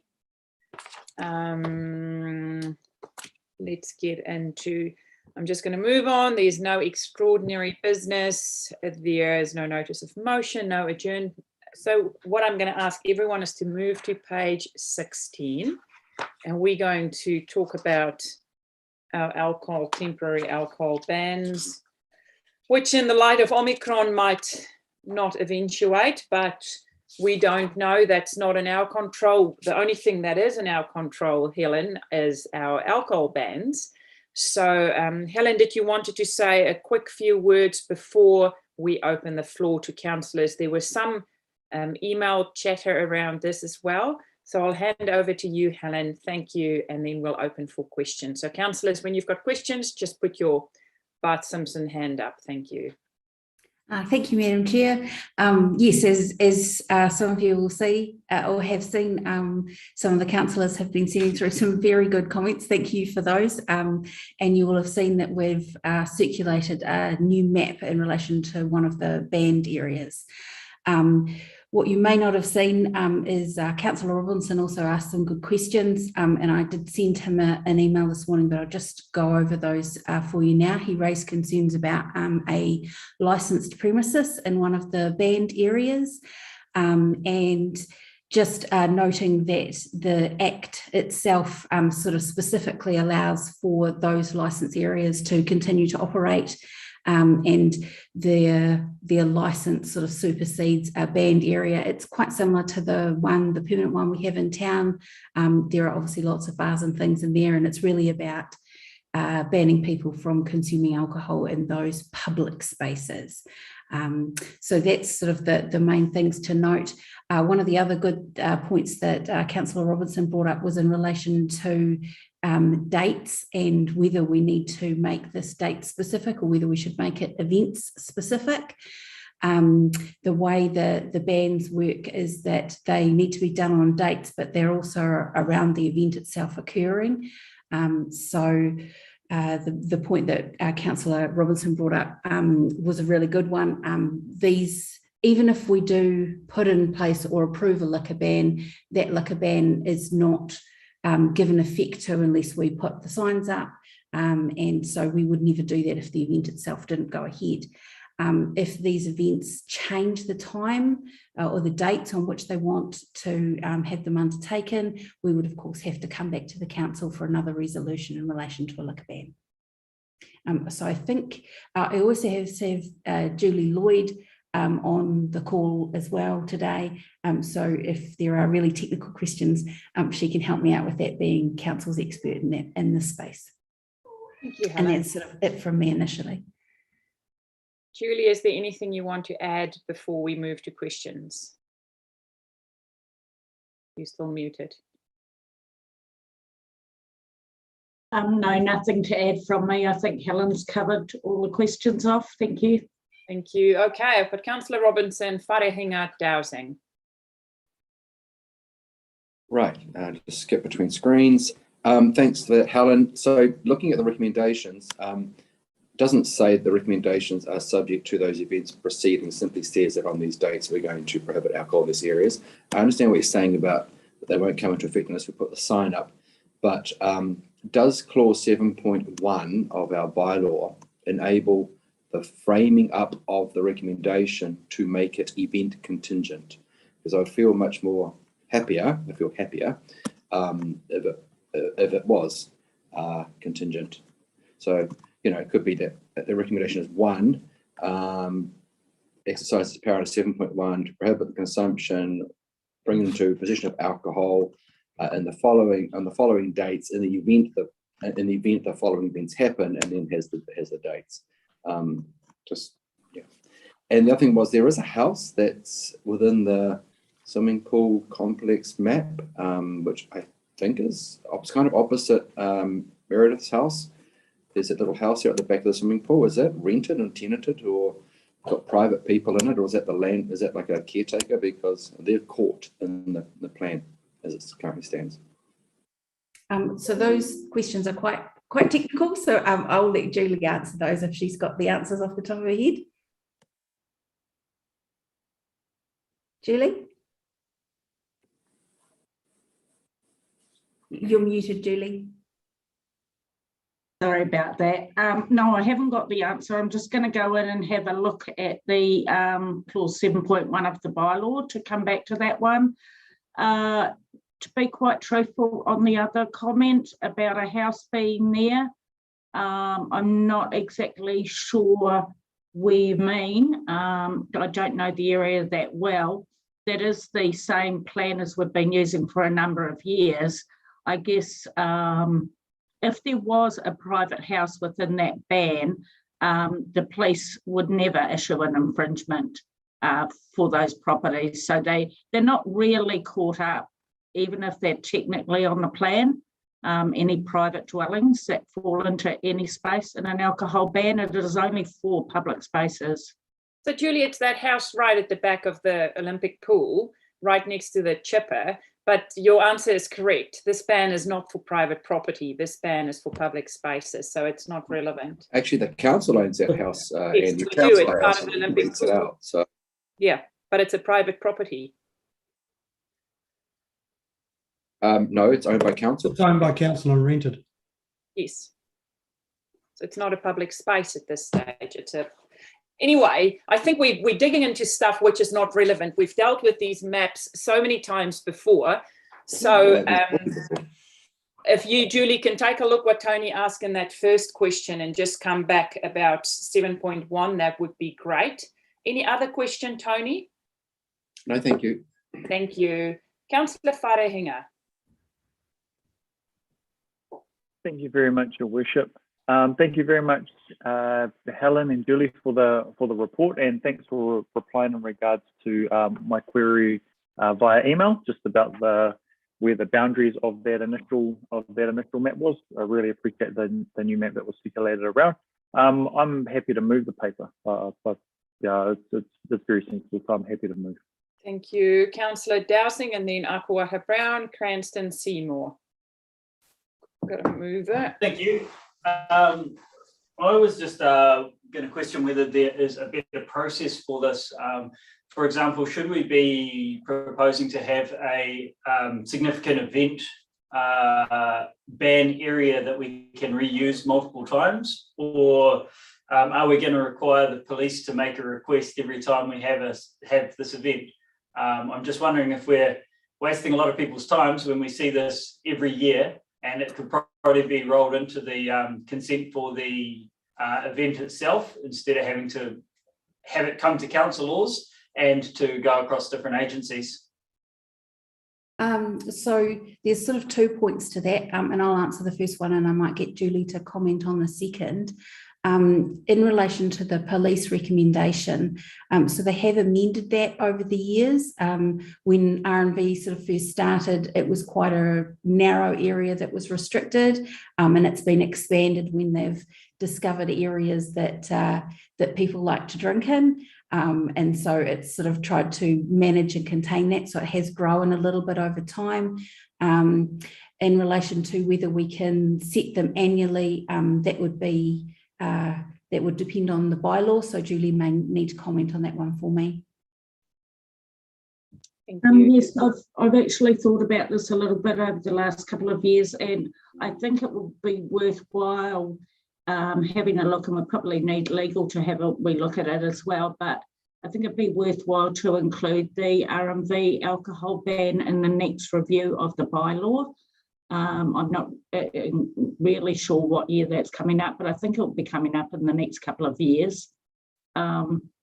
Because I think the R&V alcohol ban is probably not going to change that much nowadays. However, the other ban areas, the Marina Park and Kelvin Park areas, are newish, so they haven't settled in. Probably not so sure whether we should try and include that in the bylaw itself. And then, of course, the music events that happen at the Sound Shell, they come up as event organisers plan something new, so they'll never be able to be included in the bylaw. So that was essentially my question, but I disagree that they couldn't be included in the bylaw. I disagree with having a R&V specific title for this. I would say that you would have Zone A, which is all of the beach area around the Sound Shell. Then you'd have Zone B, which is the Lytton West area, and Zone C, which could be and put it under a significant event heading. And we may have a significant event such as R&V that covers zones A, B, C, D, and E, versus a Sound Shell event which only covers Zone A, requiring an additional a temporary Madam ban. Chair, this is point of order. This is not technically relevant to the paper. This is going forward. Well, but still a good comment. It is a good comment, but discussing where we would have it in the future is not part of this paper, and I'm happy to second the paper as it is. I hear what you're saying, but pretty relevant. With all due respect, we spent an hour and 3/4 on 2 public disputations, and I'm asking one question during our council agenda. I believe I have the entitlement to ask these questions. Yes. Yeah, essentially that's my point, is that I believe there is a better way. I believe there's a way to streamline this for councillors and event organisers in the future, and to stop agencies such as the police having to do an application every year, which is an additional burden on their time. Thank So just quickly in response to that, thank you very much, Councillor Dowsing. It is a really good point, and we will definitely look at that when the bylaw is renewed, because I agree it seems far more efficient. Thank you. Thanks. Councillor Akuata-Brown, Cranston, Madam and then Chair. Councillor Seymour. Thank you. Thank you, Helen and Julie, for again the paper and this discussion. My one question, which was asked by Councillor Dowsing, was, can we do this better? So moving on, my next question was, often, well, I've done some survey work for Massey University around drinking in public places space, and botanical gardens comes up as an issue for residents. Do we then consider on-flow impacts of a new liquor store into residential spaces? Because it was a direct survey in line with the new liquor store on the corner of Carnarvon there. So is the botanical gardens coming up as a concerned space with regard to drinking alcohol? Because through my survey, it seemed to. It hasn't been something that the police have raised with us at this stage. And obviously we work on the information that they give us, but certainly they'll have a lot of input when we review that bylaw, and if they bring it up, then it's certainly something that can be addressed. In relation to the addition of liquor stores and drinking establishments, those are definitely things taken into account by the licensing committee and by the officers involved when those applications come through. Thank you. I look forward to the review. Kia ora. Councillor Cranston and then Councillor Seymour. Thank you. Yeah, thanks for that. The paper talks about consumption, high volume consumption and alcohol related harm. Is this a breath test scenario, or how is it policed? I guess I'm asking you, is possession the offence? Oh, you're muted, Julie.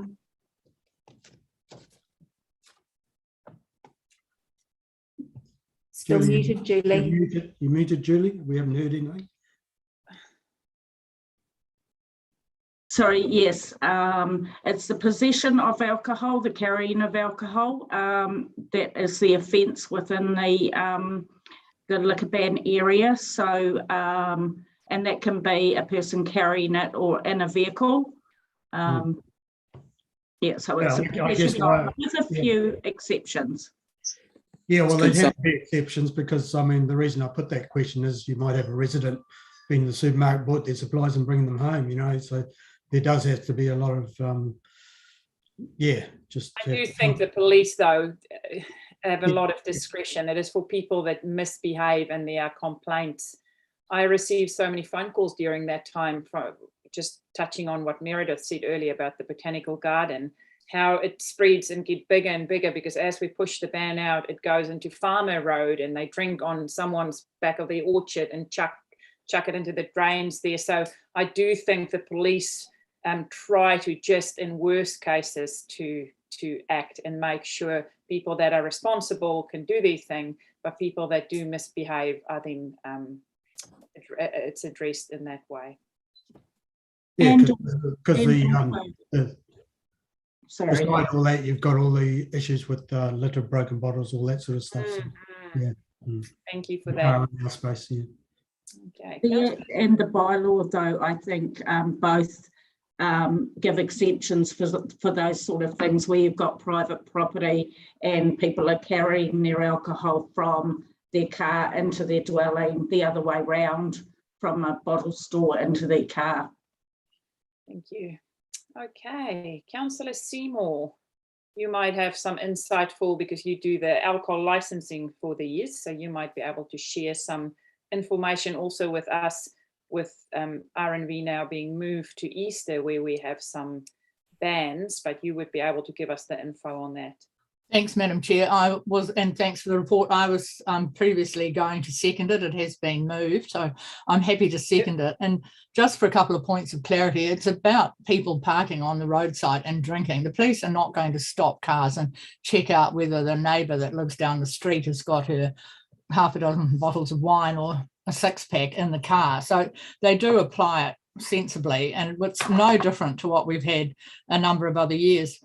Since we are bringing up occasional things but slightly related, the point Councillor Akahara Brown made with respect to the Botanical Gardens, probably not everyone is aware that the actual District Licensing Committee declined that licence for that new off licence that sits on the corner diagonally across from New World.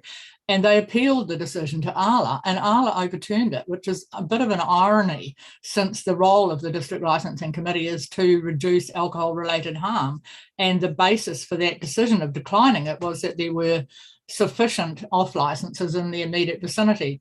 And what needs to happen was when that comes up for review, and what should be publicly notified at the time, is that those who are concerned about drinking, for example, in the Botanical Gardens, raise those issues, because it was never raised previously, but then it probably never happened until that premise turned up there. But that's aside from, and we have, the District Licensing Committee has no information yet, and the matter of the licence for R&V is not in front of the committee yet. It is probably in front of Miss Montgomery's team. So I'm happy to move the recommendations as they are for this year. Thank you. So I have got a mover in Councillor Wharehinga, a seconder in Councillor Seymour. I'm going to ask that you vote with your hands. All in favour? Against? Thank you. Councillor Foster, did you have a question that you wanted to ask? No, all good. All good. Okay, thank you for that, councillors. Thank you, Helen and Julie, for your contribution as well. We are going to move to our next paper, which, if I get myself sorted, is on page 36. So if everyone can get themselves to page 36, who is going to speak on that one? Is it you, Joe? Morena Tato, yes, it's me. So hopefully this is fairly straightforward. It's really a bit of administrative work to tidy up, revoking a bylaw that we no longer need because of changes to the legislation. Yeah, any questions? Good. Councillor Wharehinga, Robinson, Seymour, Foster. Thank you, Your Worship. I'm happy to move this paper. It's very sensible to me. I also want to, in regards to who prepared this report, I see it was one of our summer students. I also want to acknowledge our summer students for preparing the report. It's great to see the media releases in regards to what our interactivity with summer students is, but it's also great to see their names and them being identified on the papers. So yeah, the report was really good. So yeah, I just wanted to acknowledge that. Yeah, that's a great piece of work. And I'm happy to move. Okay, Councillor Robinson, thank you.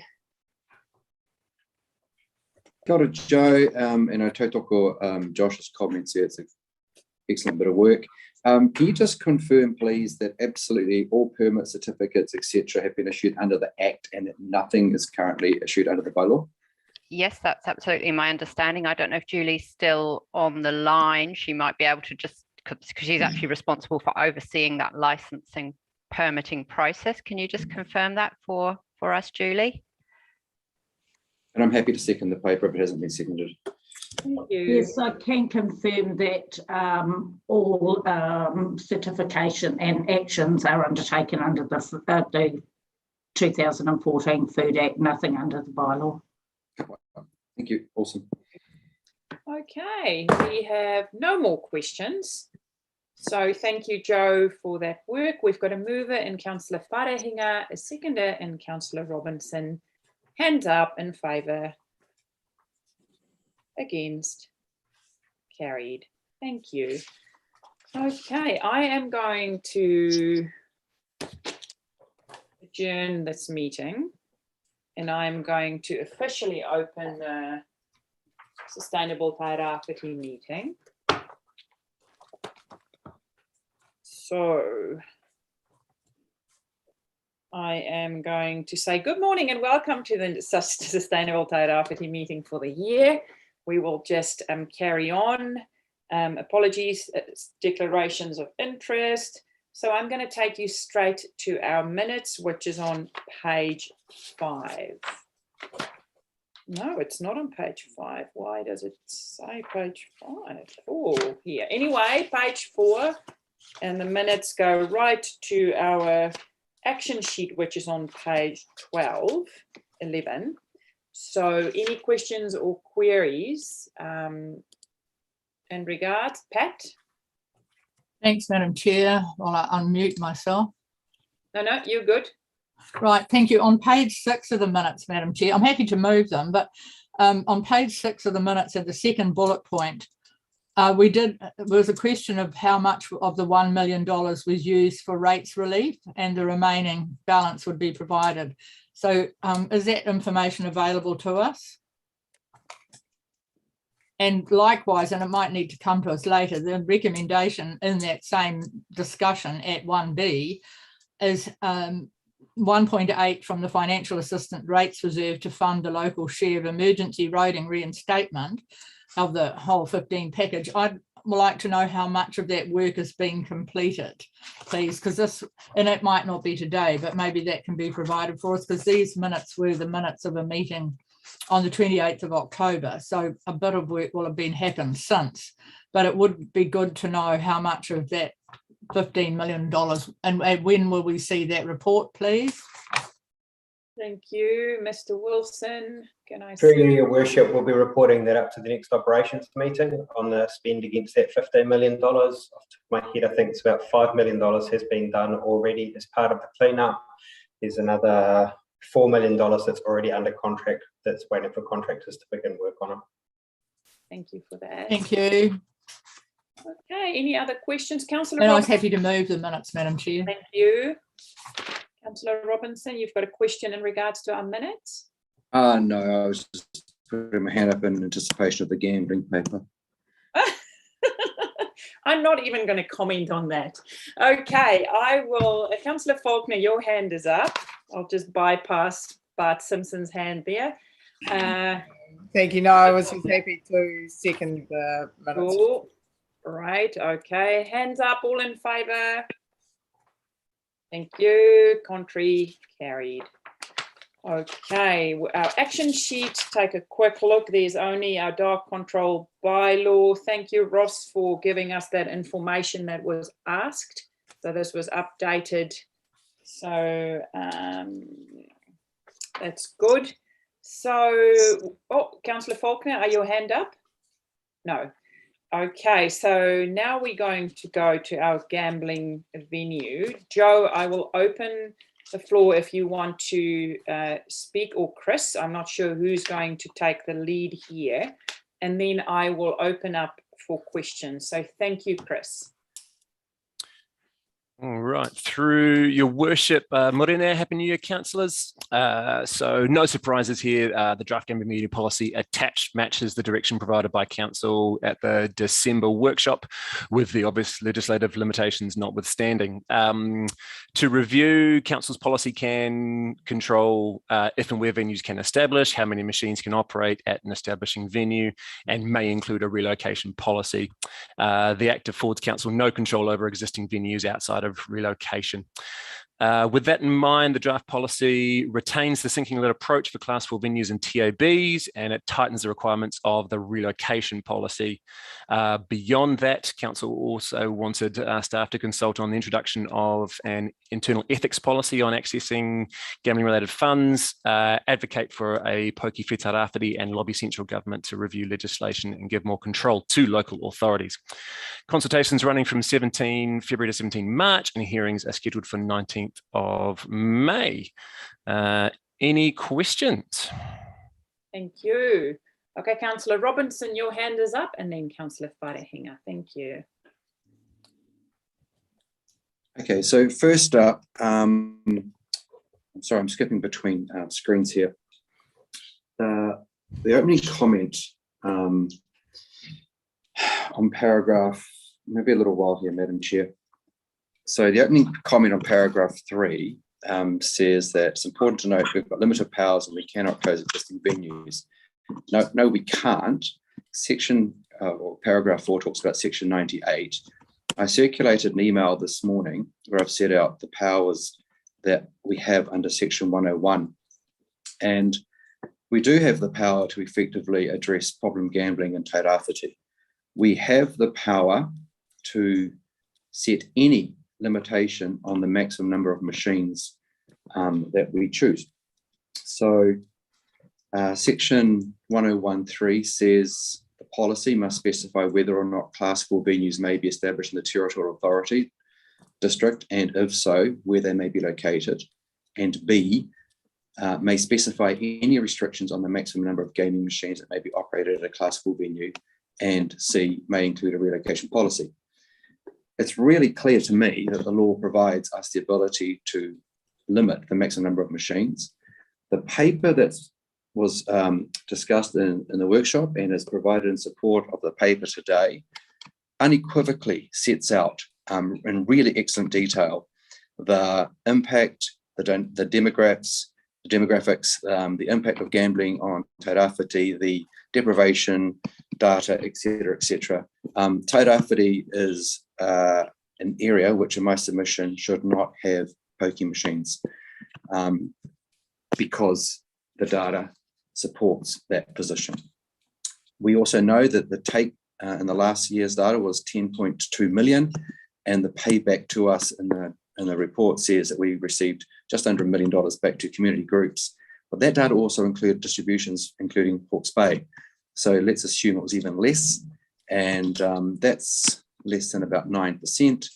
And given 40% is meant to be returned to the community by law, I don't even know where that 31% has gone to.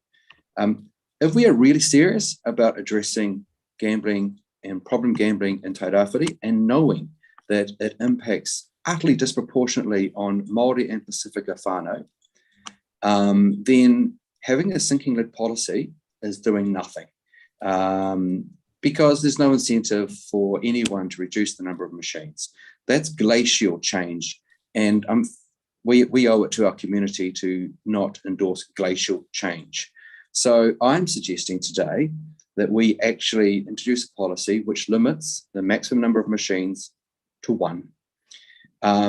Some people would probably gag at that and say, well, let's reduce it by 50%, let's have a reducing cap.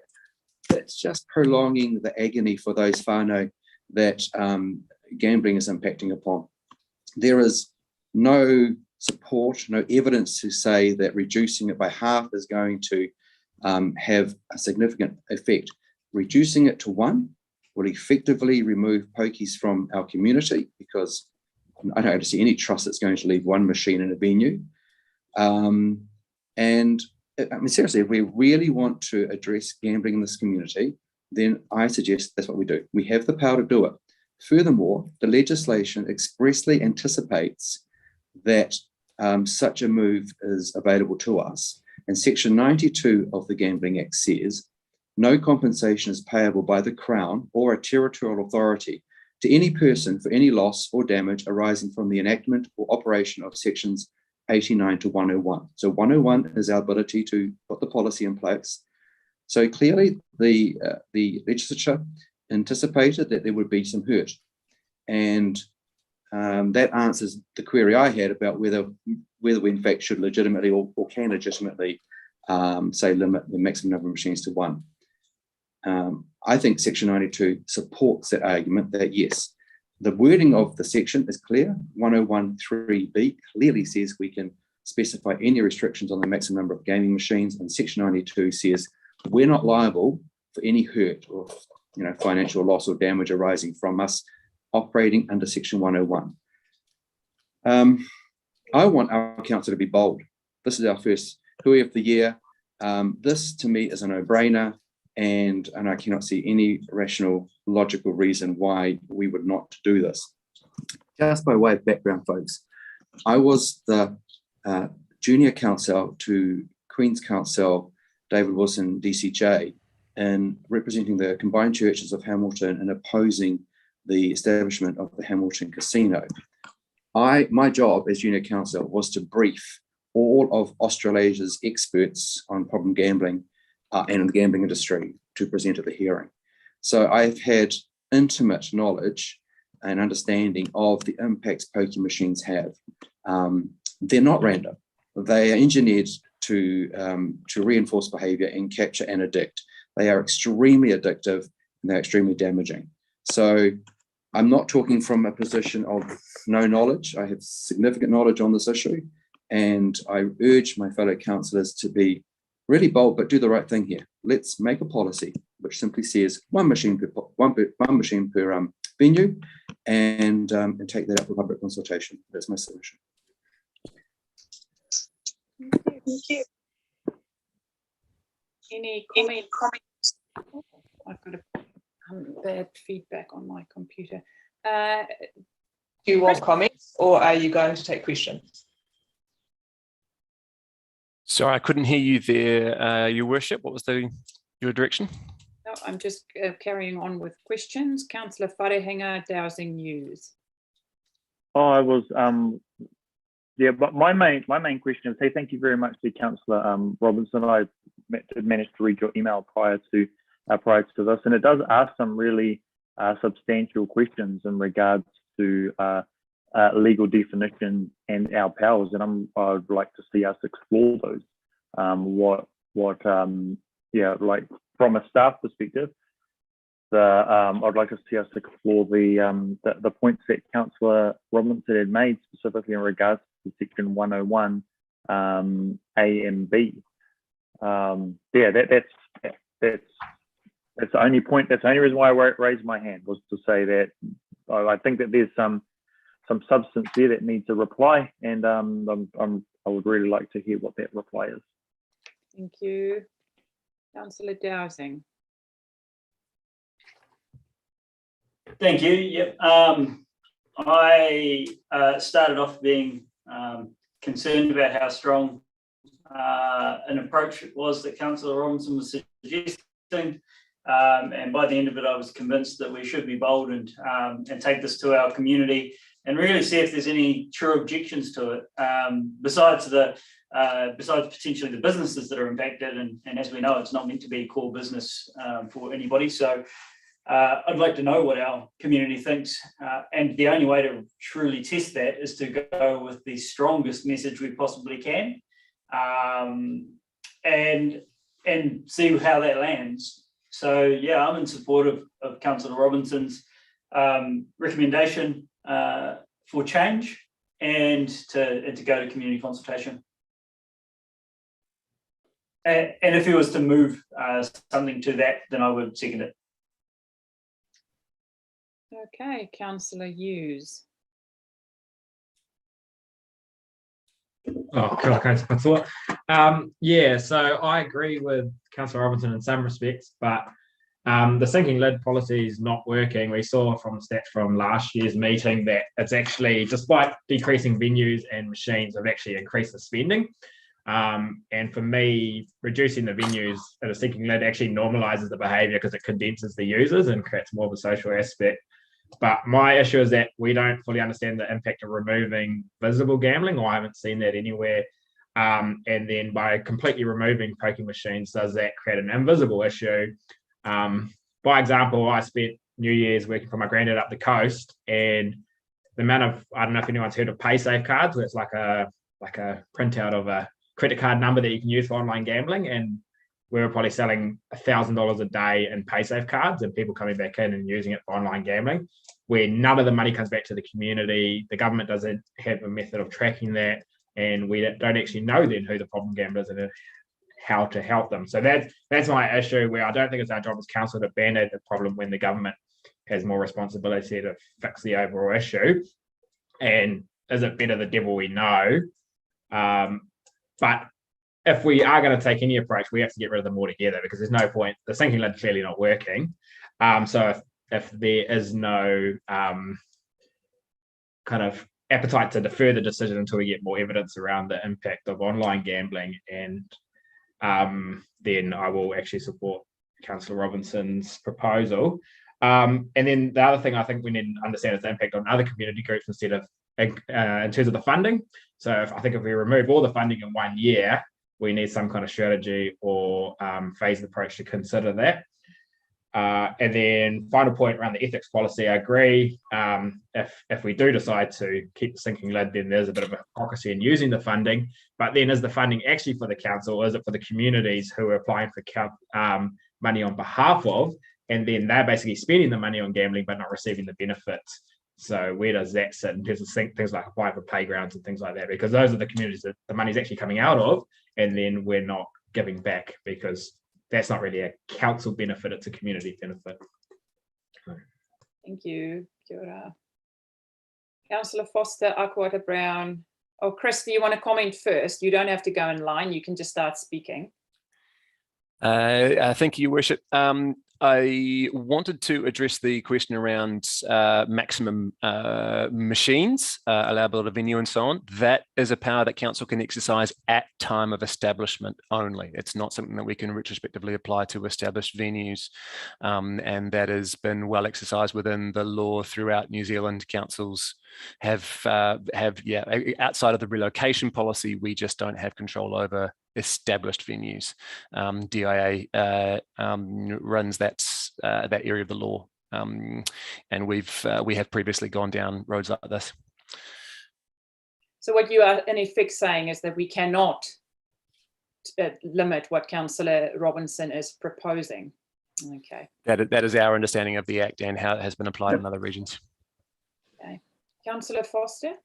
Yeah, thank you. Having been through this process quite a few times in the past, actually, as a councillor. Well, that's what I was going to say. It's DIA.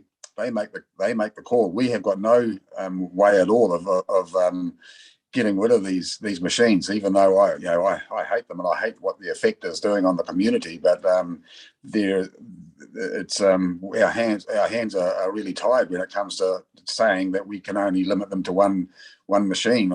Yes, and so and by doing that, we need to be listening to the RSA and the Cosmopolitan Club, who probably are the biggest owners of these machines, and have a listen to what they're saying as well, because there's always other sides to the story, and I'm not promoting the fact that they should be using them at all, but I think it's a big, huge conversation. It'll be good to get out in the public to debate it. But I think our hands are tied when it comes to about numbering them, and the online gambling is huge. It's unbelievable, and I know a lot of people that do that, and that far exceeds what we're looking at of the amount of money that's being used on these machines. But anyway, that's just my comment. I hate them. I don't like the effect that they're doing, but I know that we do have limited control of how to address the numbers. Thank you. Councillor Akwater Brown. Thank you for the opportunity to talk to a huge issue in our region, of course, and I took all the kōrero around us being bold in this space. When I looked at this, I went straight back to our vision as a council. Me whiri ngā tahi tātou I ngā āhinga me ngā tau whainga kia whakahi ai te iwi. The opportunities and the challenges that make us a proud region, when we know this is causing such pain and suffering, quite frankly, whilst I appreciate Larry, your kōrero, Councillor Foster, we have to really be able to push back to DIA and other agencies who we say hold, the legal framework to this, to say, as councillors elected, we represent the people of our region, and we are seeing considerable harm and destruction of lives. And I think that's where I would take this as far as supporting Councillor Robinson, Dowsing and others, that we are simply saying that the mechanisms that we have are no longer fit for purpose when it comes to the harm in our region. And so whilst DIA hold that, appreciate that, Chris, it's not in our hands, I would like to know what other mechanisms we have as electeds, be it talking to our ministers, our local MP, et cetera, because otherwise we constantly sit around tweaking, trying to make things kind of work in a space that's absolutely causing harm.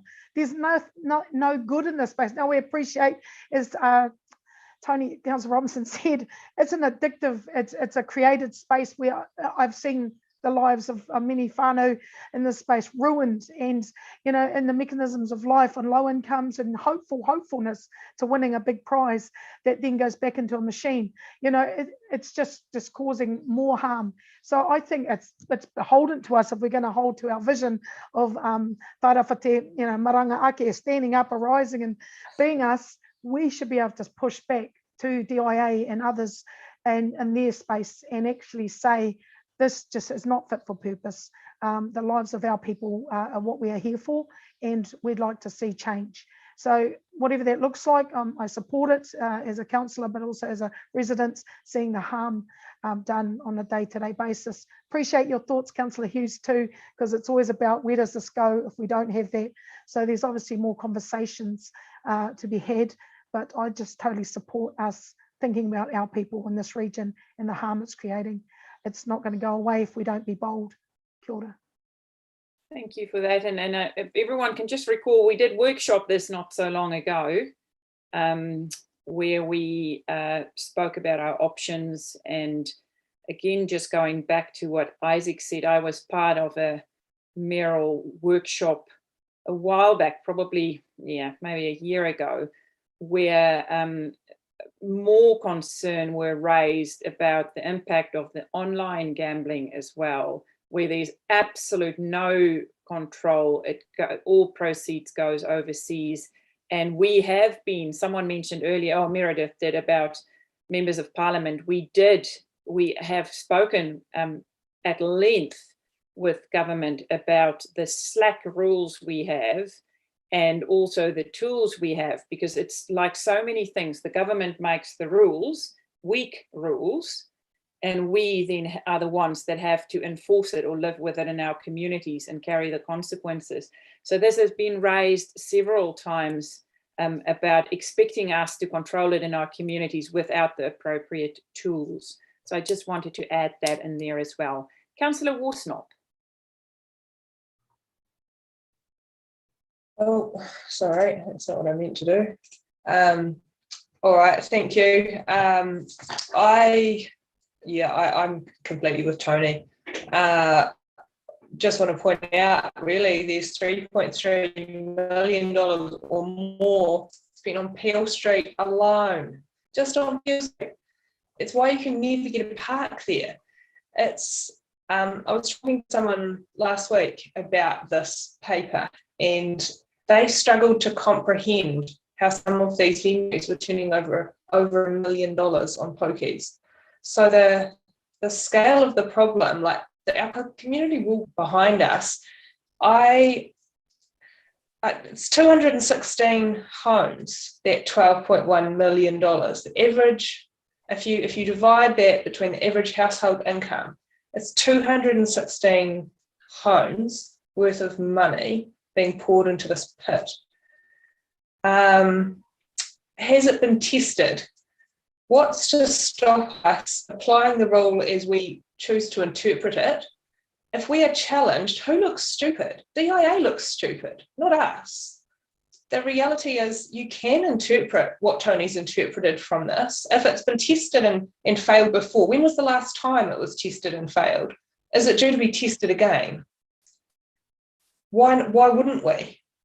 We literally are running out of time, people. We've got less than a year left for this table sitting in the position of responsibility that we have as elected members. Tell me what we've genuinely changed since I've been sitting at this table. This is an opportunity to actually do something. Why wouldn't we do it?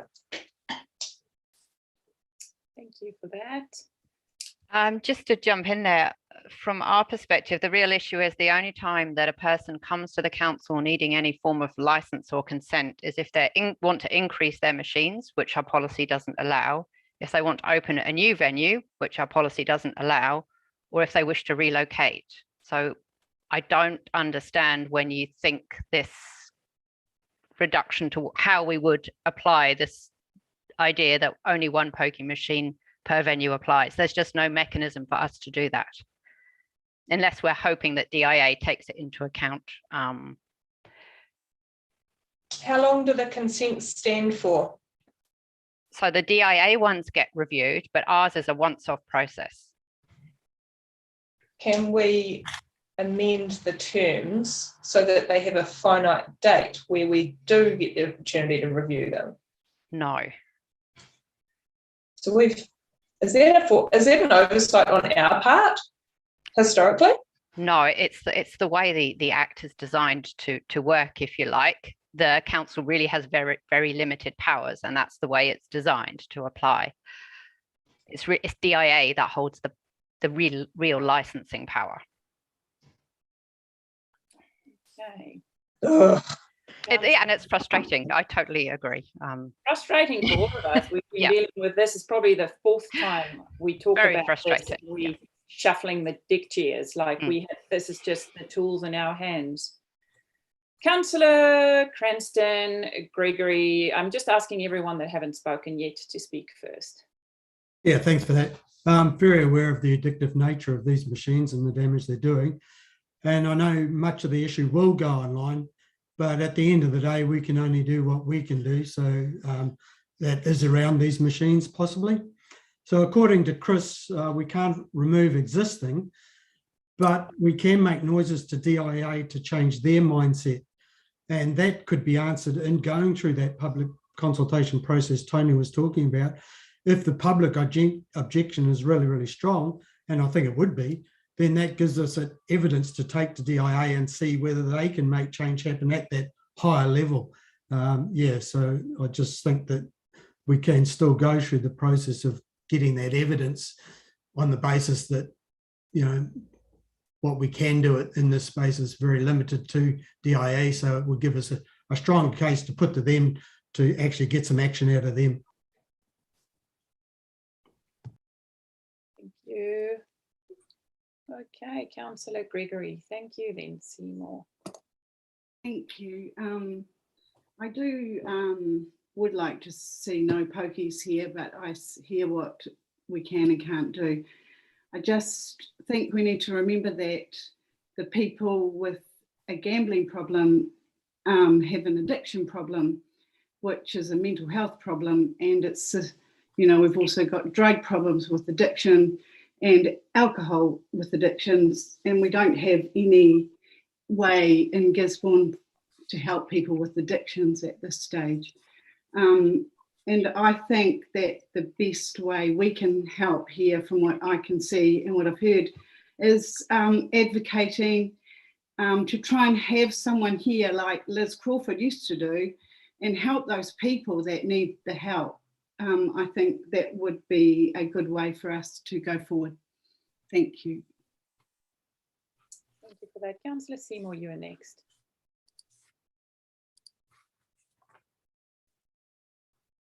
Yep, you're unmuted. Who's next? You are, Councillor Seymour. Thank you. Thank you, Madam Chair. Just after you, it will be the ones in the chambers. I know Councillor Sheldrake and Burdett wants to speak as well. Thank you, Madam Chair. Thank you, everybody. I hear and totally concur with what has been said about the poor and, really unfortunate outcomes of having these, but we can't change them. We need to listen to what our council officers say. And maybe I'm happy to move something, but I'm happy to go through the document, Madam Chair, which was the recommendations that start on page 16 of 90 and highlight what I think we should support, and there's a couple of places where we can toughen up. And there's a further suggestion that we work with Hastings District Council, who are making a submission. But one thing that hasn't been raised is the issue of the ethics policy, which is written on page 18. And if you think about the rest of the papers that are in front of us today, much and all as the intention is really good, I honestly don't think we have council officers' time available to work on an ethics policy right now when we look at all of the other papers in front of us. And the end game probably isn't going to change hugely. If it shows us in that paper what council has accessed for 3 items of activity, which are all for benefiting the community. And I know that's a real conundrum, but my recommendation, which I would be moving, is that we don't try to develop an ethics policy, because it does suggest that time and resourcing requirements are dependent on whether council implements a standalone policy or incorporates an ethics clause in a pre-existing strategy. And it further notes that it is time dependent and council's officer resources. So to cut to the chase, Madam Chair, I would happily move on page 1, the first proposal is that we retain is option 1. Just what page are you on, Councillor Seymour? I didn't what page? It's page 16 where the options are highlighted. Yep. So it's option 1 for proposal 1. For proposal 2, I think we can, it has given us an option at option 2, while it's not recommended, we can reduce the number of machines that are allowed to merge. So I would be suggesting option 2 in moving. So over the page to page 17, option 2 of proposal 3, only allow relocation for earthquake strengthening over a fixed period. Option 4, to retain the sinking lid for the TABs. And then I don't support worrying about an ethics policy right now. I mean, the intent's good, but we have got 100 other things that our council officer are trying to do. So I'd suggest no at the moment. And then on over the page to 6, it is a non-policy options, and that's join Hastings District Council in their agreement to lobby central government. And it says here this option would require minimal time. And we can also write to our MPs and the DIA minister. So we could do option 2 and 3 of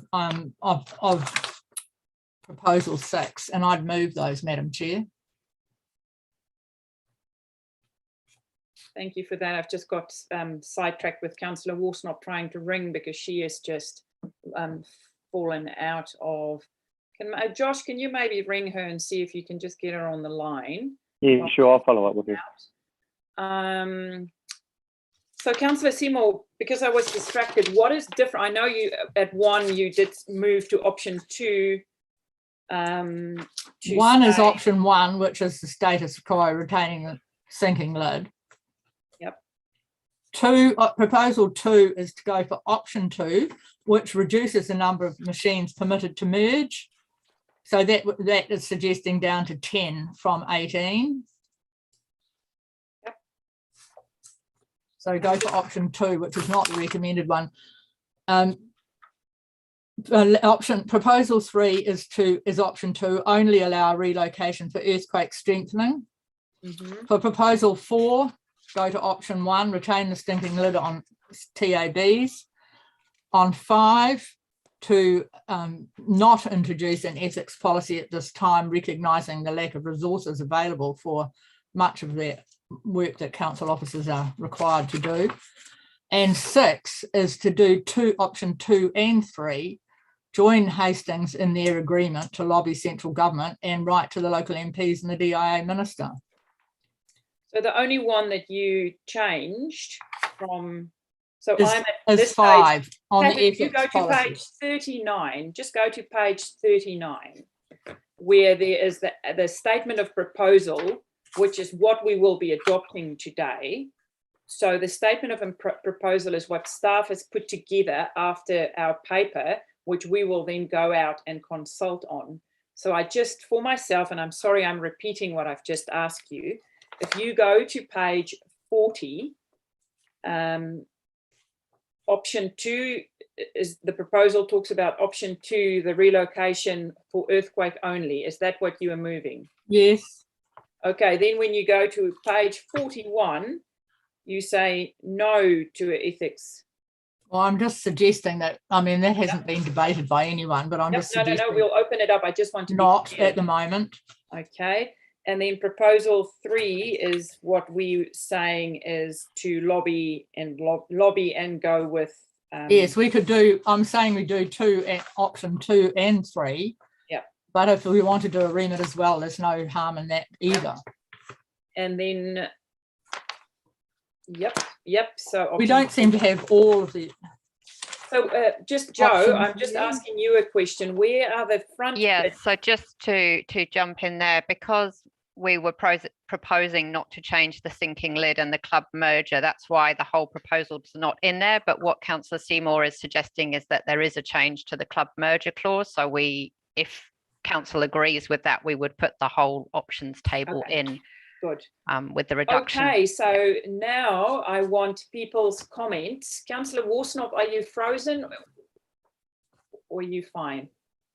Her and I will stay in contact, and yeah, and I'll let you know. Thank you.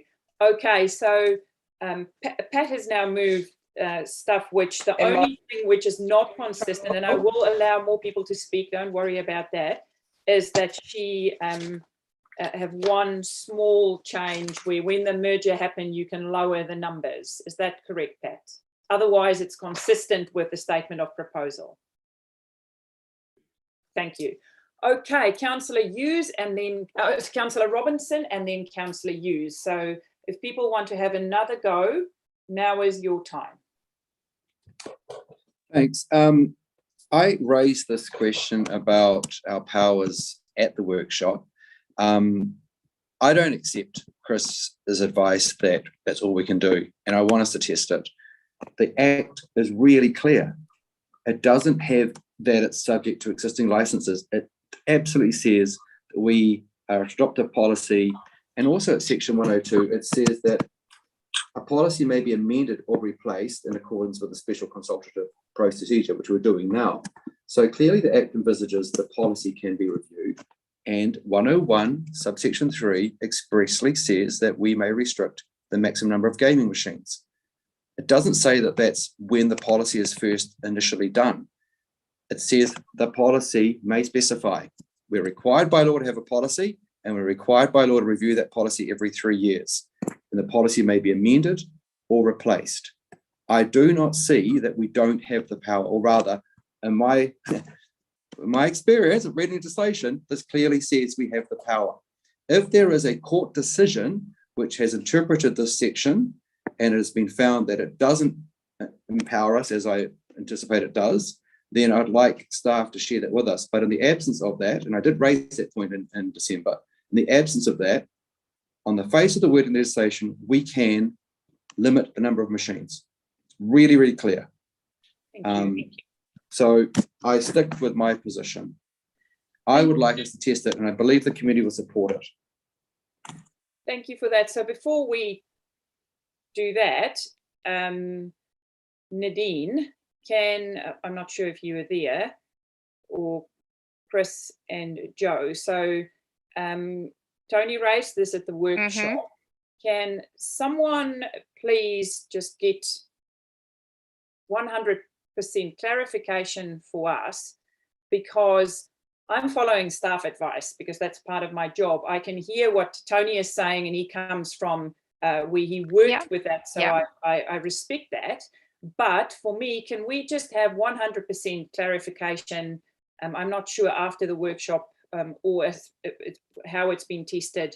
Can you just clarify? Yeah, we can ask our in-house legal counsel to provide some additional context, and I don't want to go back and forth quoting bits of the Act at you, but we come back to section 98, which tells us the time where people come to us as a territorial authority for a consent, and that's a very limited list, and there's no ability to go and look at existing venues, essentially, unless they want to increase their machines or relocate.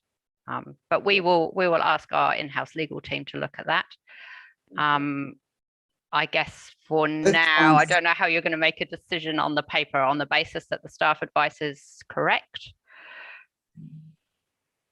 Because then if it's not correct, we'd have to come back with a whole new set of recommendations. The thing is, Joe, that power under section 98 is still exercised in a regime that is subject to the policy that we set. And the ability under the policy setting clause 101 is to limit number of machines. So I agree with what you're saying, but it's still contextually. So that policy would apply if your policy allowed you to let new venues establish, and you could limit the number of machines that were at that new venue. Well, that's not what section 101 says. So that's what we need clarified.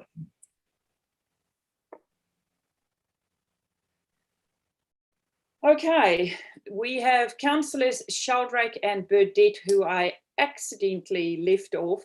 Heather, if they want to speak, if you can put the little chamber Bart Simpson hand up, that would remind me to go back to them. So Councillor Sheldrake and then Councillor Burdett. Thank you. Thank you.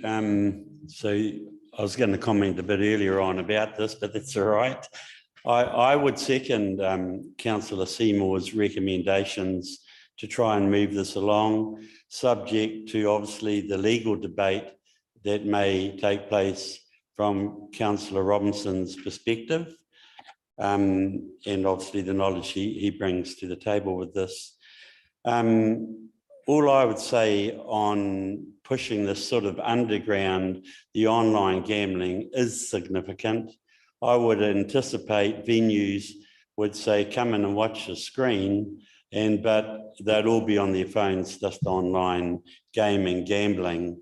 The other thing I'd like to know is, from the department, is there a support person in this community still to help those that are vulnerable or broken when it comes to gaming? I'm well aware of it. So that would be my comment a bit after the fact, but I'd like to second Councillor Seymour's recommendation to try and move the paper along. Thank you. So I just quickly, Joe, where are you? There are you. I just wanted to, for myself, because the moving of this paper is in regards to the statement of proposal, you will then just add the bit that Councillor Seymour is proposing to, when mergers happen, it can be lowered. That will be in that statement of proposal that will then go out to consultation, correct? Correct. Thank you. Councillor Burdett. Thank you, Madam Chair. I've been waiting a little while. This is a huge issue for our district, and we've been at it a long, long time and been unable to fix the problem. I think personally the staff have done a very good job in the recommendations they've put in front of us. And on this one, because it's so important, let's not forget all the negative issues that have been talked about and the immense family harm. By the same token, there have been many, many organisations that have benefited from this policy. So for me, I'm prepared to go along with the staff recommendations. Make haste slowly so that we get it, when we get this right, we really do get it right. Thank you. Okay, now we're going to move to Councillor Hughes, Foster. Nadine, did you wanted to comment first? You go first. Through your worship, was really just a comment in terms of the legal opinion that's coming from the governance table, and the difference of opinion that has been presented by the advice from staff and our legal advice that we've been given. If that were correct in terms of being able to apply a rule that the gambling machines or the venues would need to reduce their machines to one per organisation, then we would see that all over New Zealand. We know that this is the case, that we cannot apply this retrospectively, which is why councils, in terms of the most, and it's not progressive because we know this is the issue, but the way that we can achieve this is through a sinking lid policy. We have had that legally checked. That is our advice to you. Thank you. Thank you for that. Councillor Hughes, Foster, Parehinga. Okay, yeah, just based on what I see you just said about not being able to get rid of all of them, I would actually, should the initial motion fail, I would suggest in the first instance, retain the sinking lid. I'd suggest option 2, being that the sinking lid hasn't actually worked and is a long drawn out process and has actually resulted in more spending. I would also, for proposal 2, support option 1, continue with the current club merger approach. Proposal 3, support option 1, allow venues to relocate under circumstances beyond their control.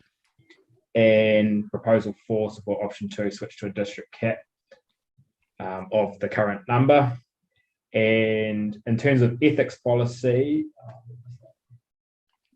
proposal 6, the non-policy options, I would suggest I do support option 2, 3, and 5, and with a special mention about options to remove as a whole and how that would look in terms of government support in terms of the side effects of removing pokie machines, and also in the meantime until that happens about receiving our fair share of grants in the interim. Okay, so what you need to clarify for me is what is different, because to me, you've just been rambling up a lot, which I cannot take note of. So you need to tell me what is different from what Councillor Seymour proposed so I can mark it on my papers. Okay, so proposal 1 is option 2. What page are you on? Sorry, this is all on starting from page 16. Okay. So proposal 1 is option 2, which is the alternative to Councillor Seymour's. Mm-hmm. But yep. So you want to swap to a district cap? Yes. Proposal 2 is retain the club merger, so that's the same option 1, the preferred option. Same as what? So Pat, there you moved option 2. Correct. Oh. Yep. Next one. Proposal 3, option 1, as opposed to option 2. Yep. Proposal 4, option 2, as opposed to option 1. Yep. And no change to proposal 5. Proposal 6 is option 2, 3, 5, as in the preference. Same what Pat did. Yeah. And with an emphasis on fair allocation of funding in the interim and options to remove pokies as a whole, including support of possible side effects. Okay.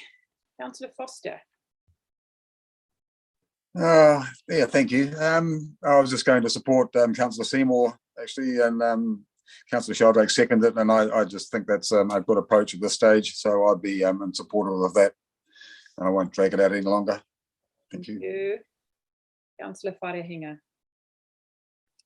Kia ora, thank you, Your Worship.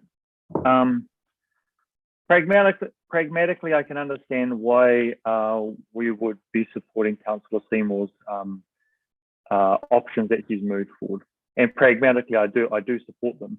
However, there's another conversation that we're having here as governors about our want to reduce pokie harm in our community. We've all recognized that is a thing, and I feel like we need to be stronger in that space. Yes, we are hampered by the current rules. However, ours, as kind of Councillor Hughes has alluded to, and others have alluded to, we have a role to lobby and push in regards to this. And the previous ways of doing it have clearly not worked. You know, we've taken, like our mayor has taken these things to MPs on behalf of our community, on behalf of our council. Every mayor, it sounds like, has done that. So maybe we do need to make some kind of public stand in regards to this. Maybe this is some kind of community engagement kaupapa that we need to, as actually Councillor Dowsing had alluded to earlier on, around having community consultation in regards to this to really bring this up as an issue. I know COVID dominates all of our media at the moment, but you know, this is one of those things that we really need to have a conversation with our community about. And they're probably going to go, you know what we think in regards to this, but it's about us having a collective voice in order to be able to really push strongly, because the things we've been currently doing up until now have clearly not worked. And that's not because of a lack of will or a lack of trying or a lack of mahi. It's because the framework under which we are designated to operate in is not, as Councillor Woolsop has alluded to, is not fit for purpose, is not permissive of the things, the dreams and aspirations that communities want to do. So pragmatically, I support Councillor Seymour's recommendations moving forward. However, in regards to the non-policy options, under there, we need to have some community engagement piece of work in order to be able to really push to get this this framework change. This is something that has to happen, and it has to happen where that change happens is actually outside of our realm. It's central government realm, it's DIA realm, but we need to scream at them essentially in order to get this done. I mean, we're pretty good at screaming on the East Coast and making things happen on behalf of ourselves. So I'd really like to see us take that approach in regards to massive change and moving this forward. Okay. Thank you very much for listening. Thank you. Nadine? No, your Bart Simpson hand is not there. Joe, any closing remarks? So at this stage, I have Councillor Seymour's proposal on the table, which is about our statement of proposal, which we did workshop. Mm-hmm. And then this will then be taken to the community for feedback, and we still in the end will make a decision on absolutely on the final policy. And we had intended to include those non-policy options in the statement of proposal, so we can also start to do some, I guess, engagement as part of this process on the sentiment around a pokey-free Tairawhiti and changing the overall legislation and framework. So this can be the first step in that process. Thank you. Councillor Seymour, Councillor Arkwhite-Brown, we will need to move on soon. No, I just was had a quick right of reply, but Councillor Arkwhite-Brown needs to go first, Madam Chair. Yep. Just a quick statement really is that do we often look at these things I guess the wrong way up, in the sense that for me ethics, having a sense of a policy that drives us to making good moral and ethical decisions, because this is what this sits under often around our consciousness to the impacts negatively into our community that this gambling does. So I was just questioning, is that a leading force if we were going to push forward to challenging DIA and ministers, etc., with our cheering loudly, screaming? Is it that we should have an ethics lead, or is that just in the mix? So if we lead with the policy on ethics, does that give us a stronger position of intent? That's my question.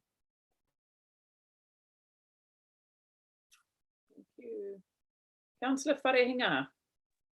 So one other thing in regards to the recommendations, I do note that around the ethics policy proposal 5, that on the table, Councillor Seymour has moved option 1. I'm not in support of that. I do want us to have an ethics policy. So if you could take them separately, please, Your Worship, because if that fails, I would like to move option 2 to develop an ethics policy. Well, I can't, you guys are not making it easy for me today, because it's not like we have separate bits in this paper. We are adopting the statement of proposal. So it's not just voting on number 1 or number 2 or number 3, because already I have 2 different proposals that have been moved. Yeah, but Madam Chair, in the circumstances, it might be easier, if I may say, that we vote on it from page 16, because it it does encompass everything, and council officers, I'm sure, can extrapolate it out so that people can vote how they want on each one of those items, and then it will be able to be contained within the final statement of proposal. Because I hear what Councillor Wharehinga says. I'm just trying to make it possible for council to do all of the things we're asking of them. Thank you. So if I have my right of reply, Madam Chair, I just want to say that in moving it, it's not that I condone the outcomes of gambling, and we did used to have a problem gambling foundation here, but it ceased to operate. And we do have contact with a national policy person who we could ask to come and talk to us about a re-establishment of a problem gambling foundation locally. But I just think it is the point that Councillor Sheldrake made to move this along. We have been given advice by Ms Noble, and further affirmation of that advice by the CE, that this is the best we can do at this time. And so it behoves us to listen to that advice. So hence my recommendations that are in front of you. Thank you. Okay, councillors, so what I plan to do is I'm going to go take us all to our different proposals, which start on page 16. Joe, I will confirm with you at the end of each of these. Then once we have voted on these, you will then pull them together, and that will then make up our statement of proposal. Kapai? Kapai. Good. So councillors, I'm going to do it really slowly and simply so we're all on the same page. So at proposal 1, we are talking about the sinking lid. So at this stage, status quo is yes, we stick with the sinking lid. That's option 1, or option 2 is a district cap. So Councillor Seymour moved option 1. So can I please see hands for option 1? I'm going to count. If your hand's not up, Tony, you please need to have your camera on. I need to see people's hands. 1, 2, 3, 4, 5. My camera is on. 7. You just turned it on. Yes, thank you. 9, no, I didn't touch it. 10. Okay, so option 1 is carried for retaining the sinking lid. Thank you. We now move to option 2. Riet, I think my camera Proposal 2, option 2. Riet, I think my camera disappears when I switch to look at the options okay, on the other. fair enough. No, I just want to see your hand when we vote. That's all good. Well, I'll be voting no on everything. There we go. Yeah. So retain the club merger. So we have option 1, which is the club merger approach as is. So Councillor Seymour moved option 2, which give us the option to lower the numbers. So can I, for option 2 that is moved by Councillor Seymour, can I please see hands up that are voting for option 2?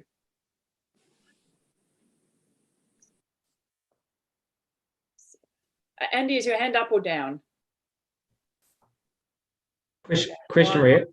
Just need to keep your hands up because I'm physically counting. 1, 2, 3. And Terry and Bill, yep. So this is carried. Option 2 is carried. So then we talk about number 3 is the further restrict relocation of gambling venues. You moved option 2. 2 is just for the earthquake. Hands up, please. 1, 2, 3, 4, 5, 6, 7, 8, 9, 10. Thank you. Move. So retaining lid for TABs, you went with that, yes, the option 1. So hands up, retaining sinking lid for TABs. 1, 2, 3. So yep, all 10. Then we move to our ethics policy. So Councillor Seymour at this stage said no to an ethic policy. People that vote no for an ethics policy, hands up. 1, 2. Okay, so that is lost. So that is yes to an ethics policy. And then we move to our last, which is straightforward and has been happening quite a bit. But yes, Joe, option 2, 3, and then 5 if we want to do a remit. I think there has been remits in regards to that before. So hands up who votes for those lobbying issues. Thank you. Thank you for sharing all your advice. Thank you, Chris and Joe, for guiding us through this process. I know it's not straightforward, but I am just going to take councillors back to page 13 of 90. And so all of these obviously will be adjusted, Joe. So I trust that you have now, because these documents have now changed. So recommendations 1 and 2. Do I have a mover for it? Councillor Seymour, do I have a seconder for it? Councillor Gregory. All in favour, hands up.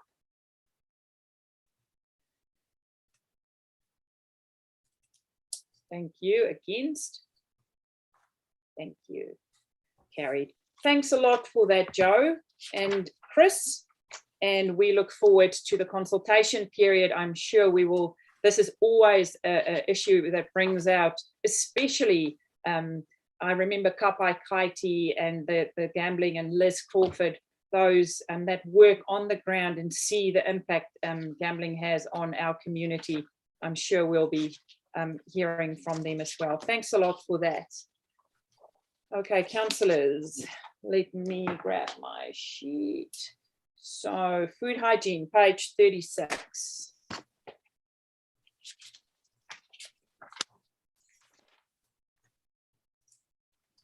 No, I'm on the wrong. 77.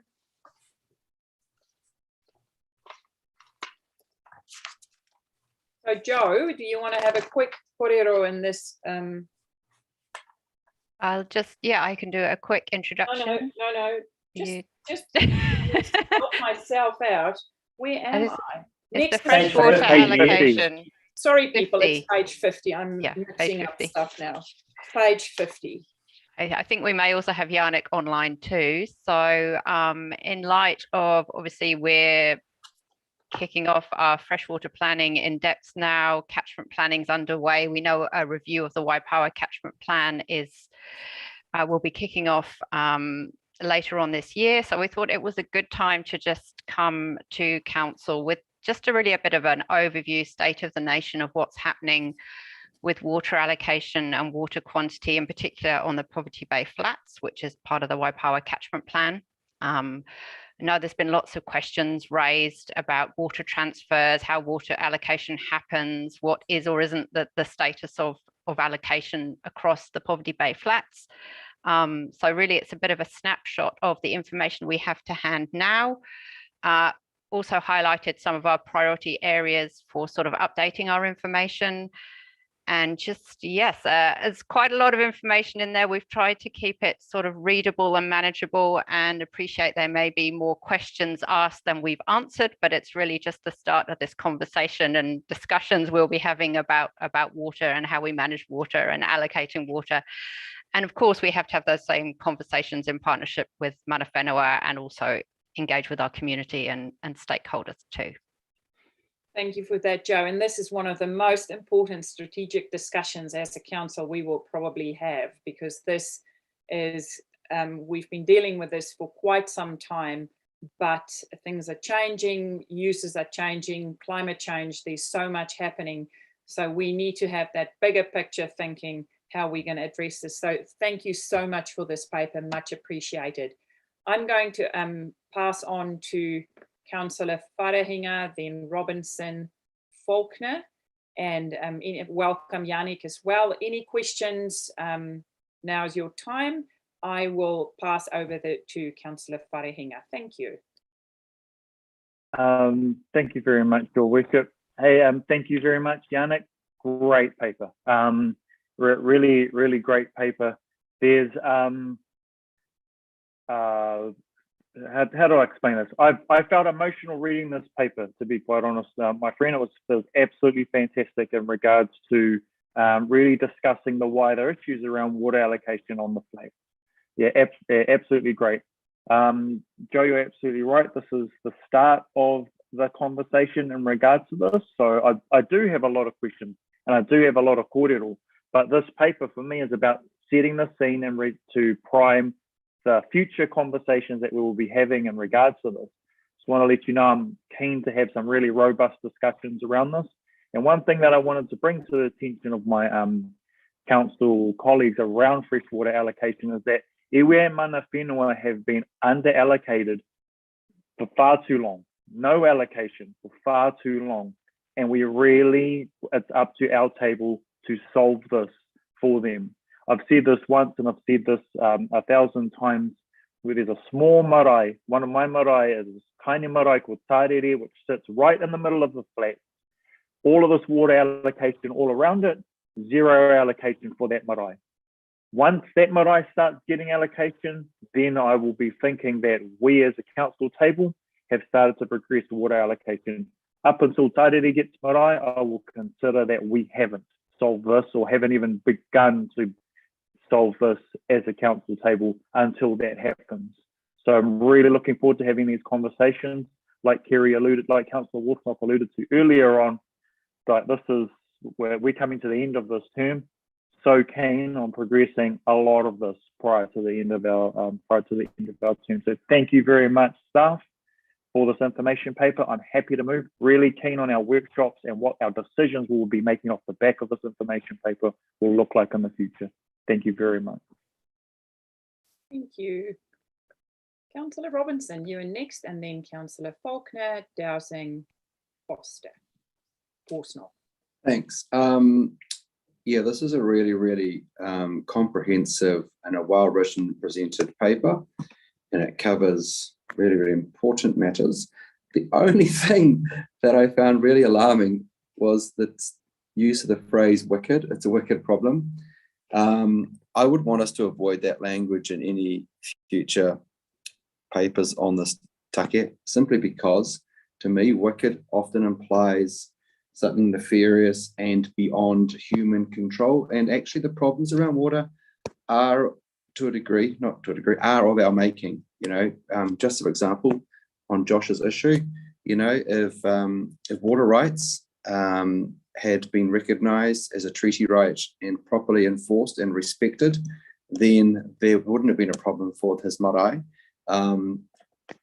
Humans have made this problem, and we need to fix it. So this is a really good paper. It's a great foundation paper for us moving forward. I just want to congratulate staff on it, but I don't want to see the word wicked appearing again, please. And also, as a child of the 70s, wicked meant really good, like wicked, bro. So I'm sure that's not what you meant. You're not a child of the 70s. You're a child of I was born in the 70s. I was conceived in the 70s, but born in the 70s. Thank you, Madam Chair. Councillor Faulkner, thank you. Thank you, Your Worship. Again, excellent paper. Thank you, guys. As always, I'm more interested in some of the practicalities that arise out of it. I've got a couple of questions. Obviously, this is a huge discussion, but I've just got two questions for today. Could somebody please just bullet point very quickly for me the hierarchy of obligations?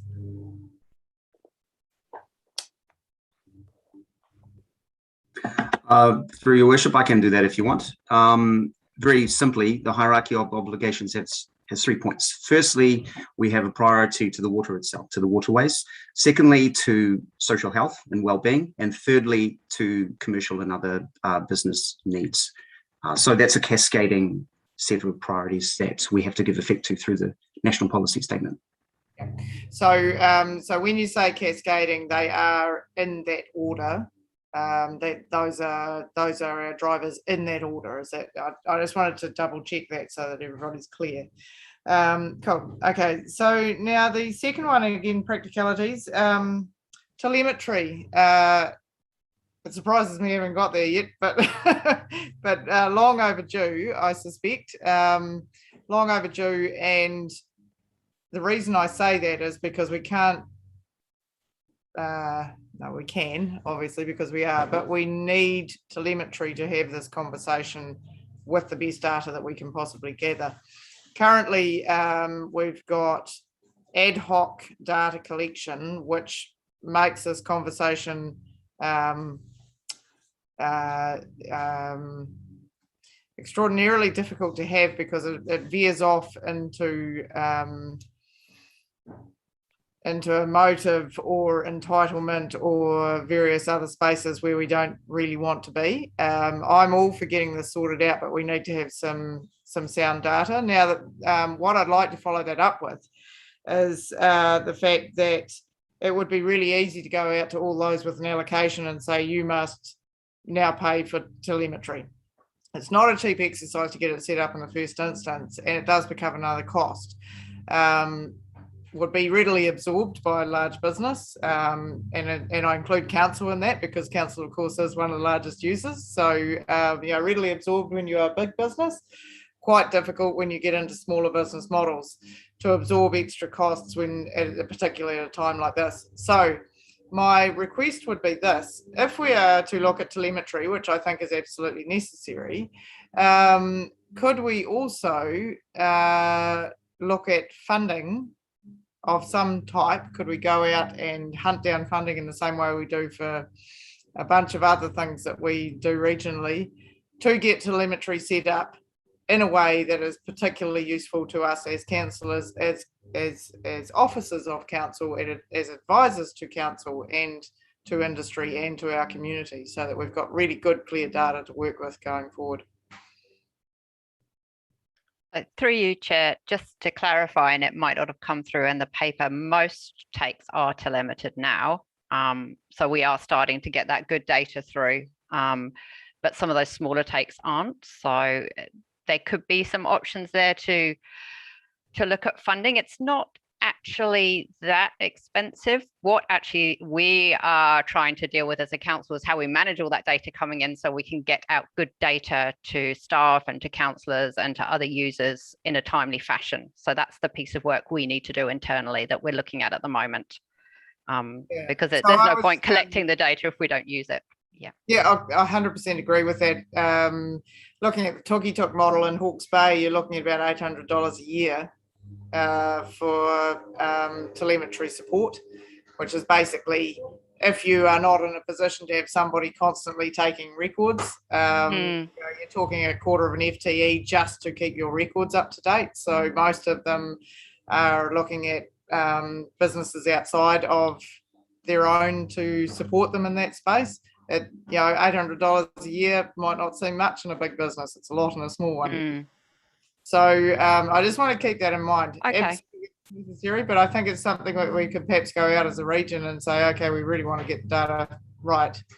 How do we support the smaller players in this? Because it's the smaller players taking smaller amounts that are transferring allocations that we are really struggling with, because they're the ones that we've never been able to keep track of adequately, I think, in past. Thank you. Okay, we have got Councillor Dowsing next, Foster, Worsnop, Robinson. Thank you. Thank you. Councillors will be aware of You're breaking up, Shannon. We can't hear you. Gone back on the mute, Shannon. Okay, try again. apologies, I was trying to be clever and use the unmute spacebar, but it's fine. As councillors will be aware, I've been pushing for some concepts around fairer allocation, in particular a quota based on land. It doesn't redress a lot of historic issues, but the concept would be to allocate a percentage of the available capacity per hectare, and then allow that to be traded to users, which means that for example, the marae that Josh was discussing would have an allocation based on their land area, and then could choose to retain it or on-sell it. And I believe it's the supply in the supply currently in the document in front of us says that the Waipoa catchment is around about, I think it's 88 million metres cubed per year. Is that correct? So in that example, you would have the 18,000 potential cropped hectares on the Poverty Bay Flats equate to 0.00555% of the allocation per hectare, which turns out to be just under sort of 5,000 metres cubed per hectare per year. And you would then be able to put that either into a trading portal and allow users to buy it, or to retain it for your personal use and buy more if necessary. But it gets rid of the long-term loss of availability to use your water. It doesn't address any of the concerns of tangata whenua or the rights issue, but that would be part partially addressed in the allocation of what the overall cap of water take is. So the water take would be could potentially be a determined quantity. You don't need to then allocate the change of that across percentages in the region. Just by changing the total quantity of allowable water take, everybody else's take is affected by that. And then working with tangata whenua to determine those water take quantities allows them an influence in protecting our waterways and determining what is an appropriate amount for the safety of our waterways. But again, just a concept that I believe needs to be worked up. I don't think there is any way to address this problem within our current format of allocating long-term water rights and not being able to participate in water if you haven't already got one. Thanks. Thank you for that. Councillor Foster, Warsnob, Robinson. Yeah, okay. Yeah, thank you very much for that. Yeah, it was a really, really interesting reading. We've talked about this a lot, and after our workshop that we had at the Warramore Theatre, you know, it highlighted some really anomalies with what we've had in the past, and you know, we've got to really look to the future and how we can figure this out to make it equitable for everybody. You know, at the moment we've got a lot more high value crops coming to the region, which are wanting more water. So there's huge problems, and the intertrading of water, inflation of land because of water trend. Yeah, it's just a nightmare.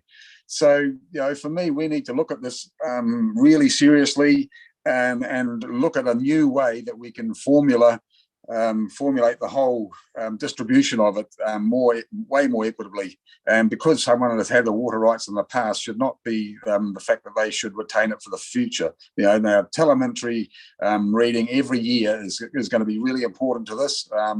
I think we need to be knowing what usage is happening out there and by who, and if there's any protection of water allocation as well, you know, because a lot of people are protecting their allocation by overuse, which even telemetry might not tell that, but it will do over a period of time, I guess, because every year it depends on how much rainfall we have over the summer period in particular. Some years way more than others, like this year we've been way more than what we had last year. So, you know, there's just so much to take on board, and we need to get the users, all the major users of the waters on board with this as well, and have meetings like we've done with the managed aquifer. You know, some of that conversation that we had with those workshops with all the users was really informative. So this is a huge program, and it's a serious program, and I would like to see us take it so seriously. But we need that yearly data. We really need that yearly data of usage as opposed to allocation and climate change involvement as well. It's a huge thing, but we need to work on this seriously and as soon as possible. That's my bit. Right, thank you. So I agree, brilliant paper, really comprehensive. Chucked everything in there that people have been persistently asking questions about. The gap for me is how it links to our renewable water, because it is a wicked problem if you have the mentality that all the water we've got is either in our rivers or in the ground, but that's not the case, and we all know that's not the case. Just doing a back of the envelope, I guess, brainstorm kind of, the average size, if you divide up the irrigated area by the number of consents, is 38 hectares. If you were to apply a targeted rate of $2,500 to each of them for 20 years, you would pay for the wetland. And you would have more water than you possibly could know what to do with, and then you'd have security of supply, and nobody needs to worry about having their tap cut off. So it's just, problems are wicked if you're not creative enough, if you're not brave enough, and if you don't just get the ball rolling. We are still going to be talking about why we don't have enough water in 10 years if we don't start utilising the renewable water that we have. All of our horticultural crops that are trees are more than capable of being irrigated from the water that we currently send out to sea. We just need to make a commitment to using that water and diverting the stuff that we pull out of the ground or out of the rivers into uses that require fresh water, and whether those are even in use yet, or whether they're limited by the fact that there's a 63 long waiting list for allocation. Who knows what great stuff could be trying to arrive at the flats that we can't support yet. So that's my brilliant paper, but I would love to see it woven into a bigger picture, because the solution, quite literally, is parked on the flats already. It's just currently feeding the ocean. Cheers. Thank you. Mr. Robinson. Has to be the first damn meeting. Kerry said exactly what I overlooked, and I did message the chair to say I was going to say that. So well done, Kerry. Yeah, totally right. The paper was shy on that, and it was one thing I meant to say. I got pipped, but beautifully pipped. So I'm happy to take second place on that one, Kerry.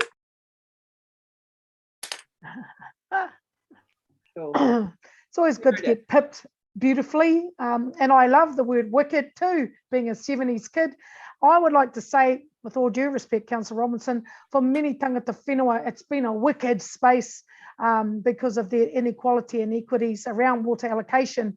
And having met with local iwi recently, that is a topic that's hot for them in respect to this election year, and with the placement of those looking to come in the Māori ward seats. I want to continue with thank you, Councillor Worsnop, because we know that we talk often of solutions to water capture and I guess constructs of what we should be trying to do now to be courageous enough to face head on. Oh, sorry, I forgot to say thank you. Happy New Year, Yannick. Fabulous paper, as everyone has noted, full of so much in it. And I wanted to ask you, for councillors to really truly understand the complexities in this space, is there any other homework we need to do based on that? Water right now is our gold. We're talking about it so much more across a whole broad sector of life.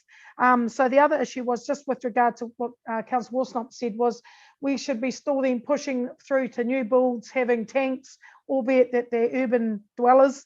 How do urban ratepayers see their role to help support water takes in respect to their household? And I always think about this because we're looking at tanks for our property, because we know it's the right thing to do. So there's a lot of work to, I guess, regionally look at us as how much this issue will be it's in front of us, it's right smack in our faces. But if we don't look at I guess some bold moves to say we're going to do this now, then we sit around, as someone's already said, for another few years. And iwi, they have seen this as wicked based on their left out of, or not being allocated any. So it's conducive to us to be totally bold, as well as if this is about partnerships, relationships, particularly with tangata whenua, mana whenua, then we're in a hot seat. So thank you to everyone's kōrero to this kaupapa, and especially to Yannick's paper. I guess I'm looking at the solutions. So if there's anything else we could be doing in regards to this, Yannick, then please do let us know. Because as advocates, as electeds, we've got people coming at us all the time, looking for the answers and perhaps having the solutions. And maybe we just need to listen more. I don't know. Kia ora. Thank you, Councillor Gregory, and then just ask again, and then Faulkner can have a second go. Thank you. Larry asked a really good question. What is the usage and by who? I just felt that question is unanswered in this paper, but it is a great paper, thank you.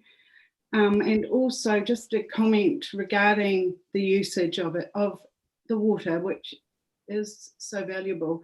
In December, we had out on the flats about 3 inches of rain, and on December 20, I had 3 people contact me to say there was a sweet corn grower irrigating 3 days after that, 3 inches of rain. And that is a problem as well. I'm not sure how that can be addressed.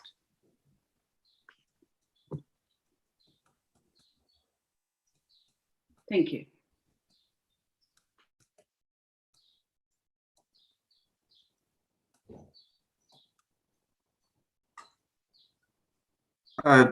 Your Worship, I just wonder whether it's worth a couple of comments to some of the councillors' observations at this point. Would you prefer to roll through any further points or questions that the councillors have?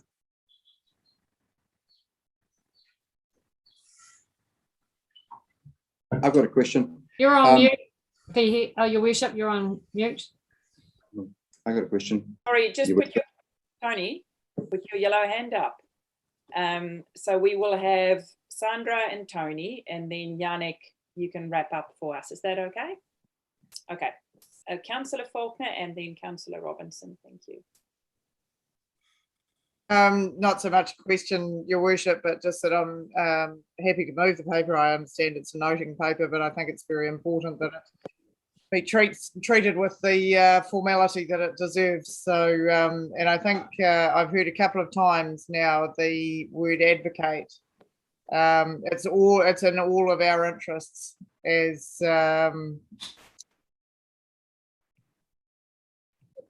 leaders in this region to be advocating for our water and for our ability for our water users to give us the data we need to make good decisions. So happy to move that, and thanks for the work.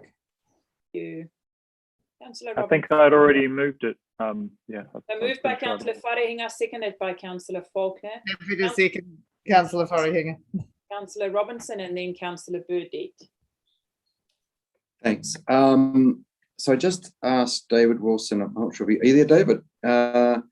Do you have the answer regarding that query on water usage this year by the city as a percentage of the maximum or average usage, and also the lake level storage at the moment, dams?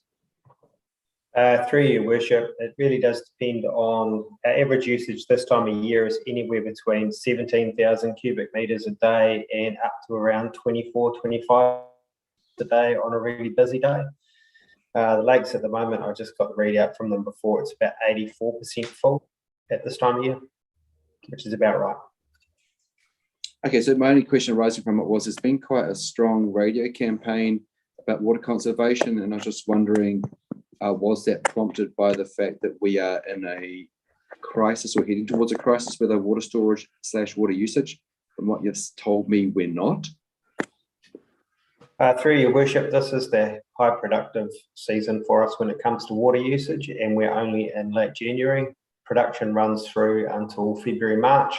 So we know that we've got some dry months coming with the La Nina system. So we're making sure that we try and get people to conserve as much water as possible rather than wasting what we have stored up at Waianaki.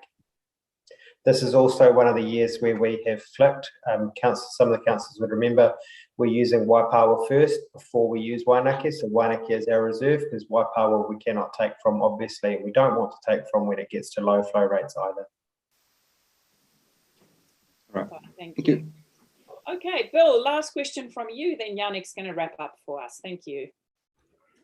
Firstly, to Yannick and the staff, thank you for a very well presented report. I don't think, Madam Chair, all of us really realise the importance of water going forward, given that the Three Waters thing is upon us now. In terms of the allocations, and we know there's been some horrendous over allocations going on into the past. And we also know that those of us that attended War Memorial Theatre with the Tūranganui Kiwa iwi, how they feel about the allocations of the past or lack of. I'll leave that alone. My own view, having been through 2 or 3 of these sessions, is that we need a formula of some form, some kind that we're all happy with any future allocation. But equally so, there needs to be some type of strategy in terms of how we're going to relieve people of the extras that they don't need. But you know, when you think about this whole issue, apart from us putting the rates up every year, the water allocation and the investment into the district, those of us that got on a bus and went round the district and saw the development going on and understood the amount of water that would be required to service those crops, it's huge. Now you extrapolate that out 10 years, we have this problem with us right at present. It's going to really take some tough work internally in terms of our staff. And I wonder whether we shouldn't have, like the ethics committee with Campbell, have someone overlooking or monitoring how things are done to make sure that we get it right. I mean, none of this will happen in my time in council and for probably the next 5 to 10 years. It's a massive issue, but it also is going to bring huge development within the district if we can get it right. So from where I sit, we've just got to make sure water, its allocation, is done correctly in the future. Okay, thank you, Bill. Okay, Yannick, you are going to wrap up for us. By saying hi and nice to see you all again as well. Thank you for your comments. Firstly, I think there's some really, really good things there that we can take back to the table and progress. What I was particularly mindful of when we put this paper together was just the broad and highly complex nature of water allocation, water quantity. And it's so vitally important that we structure our kōrero very carefully so we end up in a place where we intended and pulling the right levers. That's so vitally important to something as complex and thorny as water allocation. So we thought it was a really good place to start to talk about the issues and the problems and the dimensions associated with water allocation. What we can do is structure the conversation moving forward to start to look at where we want to be with regards to the quantum of water available and who gets it and how we decide who gets it. And most importantly, once we figure out where we want to go, is the pathways, and start to build pathways. And just want to acknowledge Councillor Dowsing's idea, and would be keen to follow that through and explore some of the aspects of his idea in another workshop and potentially further conversations as well. Just in response to Councillor Akahata Brown's questions and observations as well. Just in terms of homework and how we prepare ourselves, I guess, for what is essentially a very wide-ranging and complex subject. What we found when we were preparing the Freshwater Plan in 2014 and 15, the conversations are the place to build our understanding, our collective understanding, and also to negotiate and to figure out where the trade-offs are. Because ultimately, when we're talking about a limited resource and a community which has a greater demand for what that resource can supply, there's always going to be trade-offs, and we have to navigate that space very carefully. So the conversations are the space where we can do our homework and we can get a better understanding of all of the complexities. Just with regard to Councillor Akahata Brown's second question around water tanks, as well as Councillor Worsnop's observations that we need a bigger picture to the big picture. This is something that we will start to explore as well. The bigger picture for us is around water security. So it's not just about allocation. It's about what water looks like for our whole region. We need to build a narrative around what that looks like for us, where our gaps, where our vulnerabilities are. And we know our coastal communities in particular are vulnerable during the summer season with water tanks. Health and well-being comes into this as much as an economic aspect and an environmental aspect as well. So we've got to cover all of the bases. Councillor also mentioned alternative use and disposal. That's something else that we can explore from the supply side. And so we can address the supply as well as the demand. The demand is particularly complex because you're talking about a growth paradigm. And so if you allow a resource to expand, then does the demand expand at the same time? And this is why the pathways and the solutions are so vitally important. And I guess just in terms of wrapping up, just the conversation itself is probably the vehicle for undertaking the work and to exploring the solutions. And we're really, really looking forward to carrying this conversation forwards in the next workshop. Thank you very much. Thank you for that, Yannick. I've got a mover in Councillor Wharehinga, a seconder in Councillor Faulkner. Thank you for that, Yannick. All in favour, hands up. Thank you, carried. Okay, councillors, we are going to do the last paper on this. Tairawhiti, so it's just a program update. Who is speaking to that? Is that you, Joe? So councillors, we're on page 77. This is and the last Yannick paper. can jump in on the freshwater aspects as well. Yes, So it's really it's just an update of where we're at. Just a noting paper of where we at, how we are moving along with our planning and our timeframes. So Joe, the floor is yours. Thank you. So kia ora anō. So this is really an update of the 3 key work streams from the TRMP review. I guess the key message is, although you may not have seen much happening externally, there is a lot happening internally, and we are all very busy. One of the key things that will be coming up and in the very near future is development of the future development strategy. So this is the strategy that will really set the urban growth for the next 30 years for the urban parts of the region. So particularly around Gisborne, but we'll look towards the outer townships as well. We've just engaged a consultant to help us with that work, Barker and Associates, and they are starting that work now. We'll have some more confirmed timeframes probably in a week or so, but we will be looking to hold a workshop with councillors towards the end of February, start of March, to go through some of the issues associated with urban development, and a big part of that being housing supply. We're also due to receive an updated housing and business capacity assessment that should be finalised at the end of February. We did have one done for the spatial plan. We've had that updated with our current growth projections, and that will be telling us whether or not we have enough land to accommodate the projected growth. So really important part to feed into that future development strategy. Regional policy statement work stream, focus has really been on sorting out some of the foundational technical work we need to inform that work stream.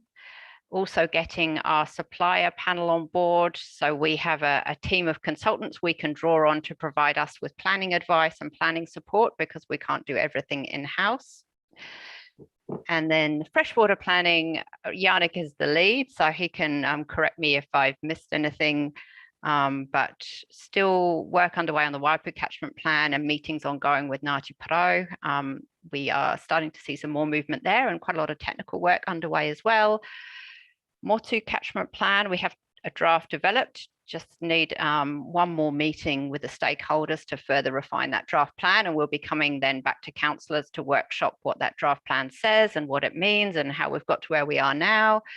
Waimata catchment, got a consultant on board to help with that, so that will be kicking off soon, catchment planning for the Waimata, and it's just not the Waimata catchment, it's the neighbouring catchments too, so it actually covers quite a wide area.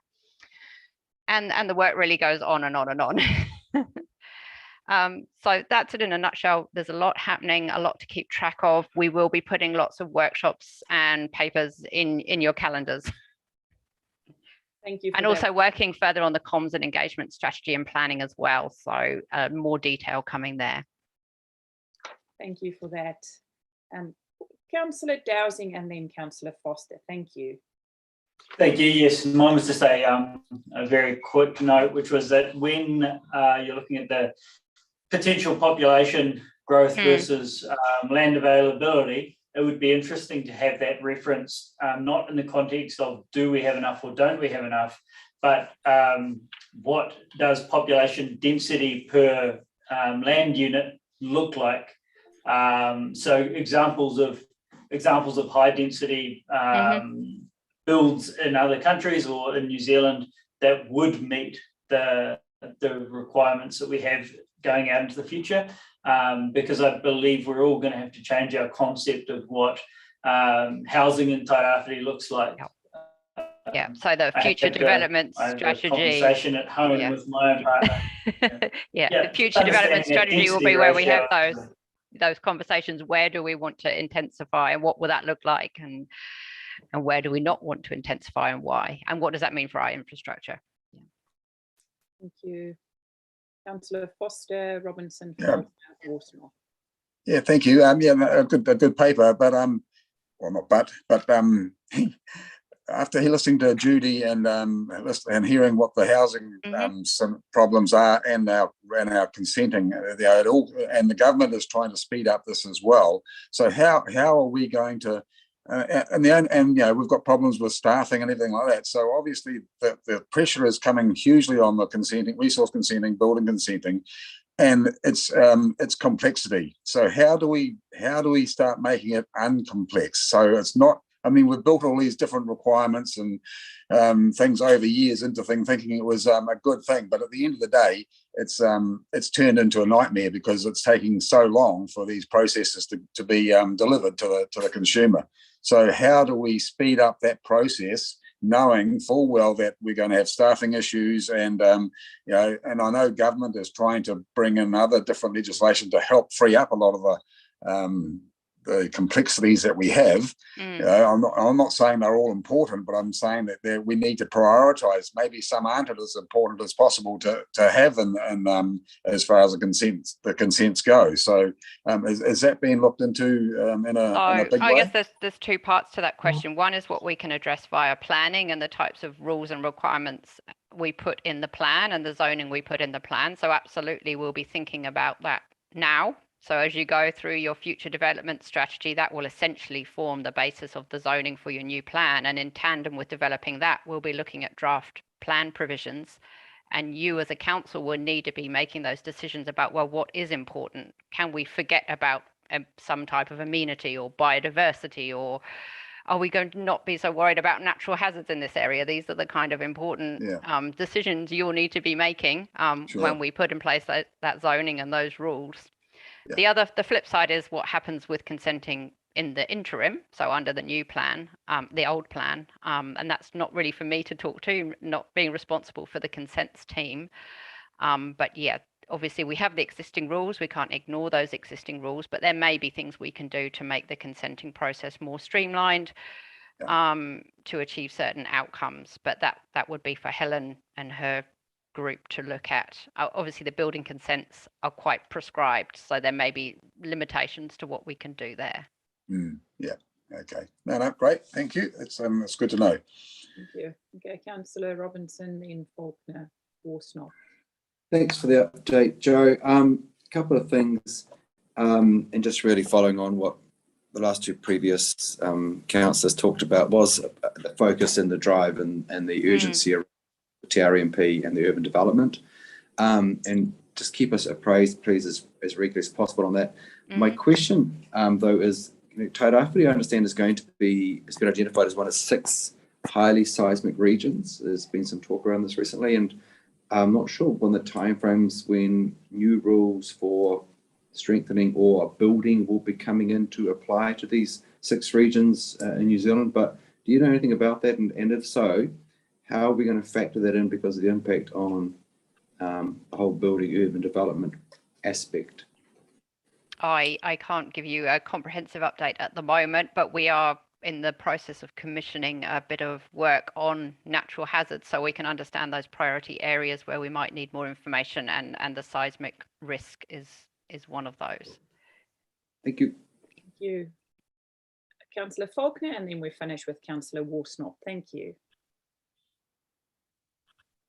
Thank you. And again, another noting paper, but happy to move this one. A huge body of work, Joe, Yannick and your teams. I have a couple of questions. Probably the first one's actually for Nadine. Thinking in terms of funding and human resources for something as the chunk of work that's involved in this, do we have enough to go fast enough? Or is there do we need to be shifting focus away from other areas? I know you've got to figure out the balance of which ones, if we don't pay for something else to pay for this, or pull people out of other projects, which ones are they? I understand all that, but I just wanted to get a feel for where you're at, Nadine, from that point of view. That was the first question. Thank you, Councillor Faulkner, through your worship. Just so in terms of resourcing, the funding that was put forward for the long-term plan for resourcing to support the TRMP is appropriate for what is required. It's the issue that, and we'll have further conversation about this later, is really about the hands that are required to do the mahi. And so you're right, it is a fine balancing act between dealing with our rules and rewriting the rules, but also delivering essential services. And so could you, I think the question kind of almost goes to the point around how do you then maybe mobilise teams to then just all focus and prioritise that. But we've got a number of things that we need to juggle that are equally as important. For example, a massive system change that is required because we've got an outdated IT system, and so there are key people that are required on that task as well. So it's a challenging, difficult juggling act, but we'll have a conversation further about that later on. Oh, thank you. The other one's probably more specifically for you, Yannick. For 10 years, we've been talking about Freshwater. We've written a plan. It's been proven to not be good enough across 10 years. We're writing another plan. I guess, is what we're doing now going to be enough, or are we going to be having this conversation in 2032? Are you and I still going to be old people, around the table where we started out a lot younger than we are now? The whole three water space makes me really nervous, the amount of resource that we're pouring into Freshwater right now, whether or not we are going to yet again be told, no, you've done all this work, but in actual fact, we've just changed shifted the goalposts, so you need to go back to the drawing board again. Through you, Your Worship, I have no doubt that we will be sitting around the table in the future as older people talking about similar things. I have no doubt. But in all seriousness, planning changes and it evolves because the landscape of resource management and resource use changes as well.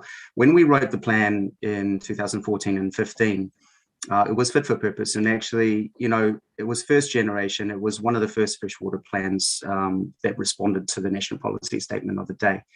We were very comfortable and confident with where the plan went and what it managed. I think there's always matters that continue to pop up and need addressing, and those are the things that you observe over time and monitor as a function of the council, and our job as policy writers is to review as well the efficacy of the plan. But looking at other regional councils, I think actually we're pretty good. We're moving towards a paradigm, I guess, a new paradigm where the demand for water is escalating, and we need to respond to that demand. But I feel comfortable that we will meet that challenge head on and address it appropriately. Okay, last question, Councillor Worsnell. Thank you.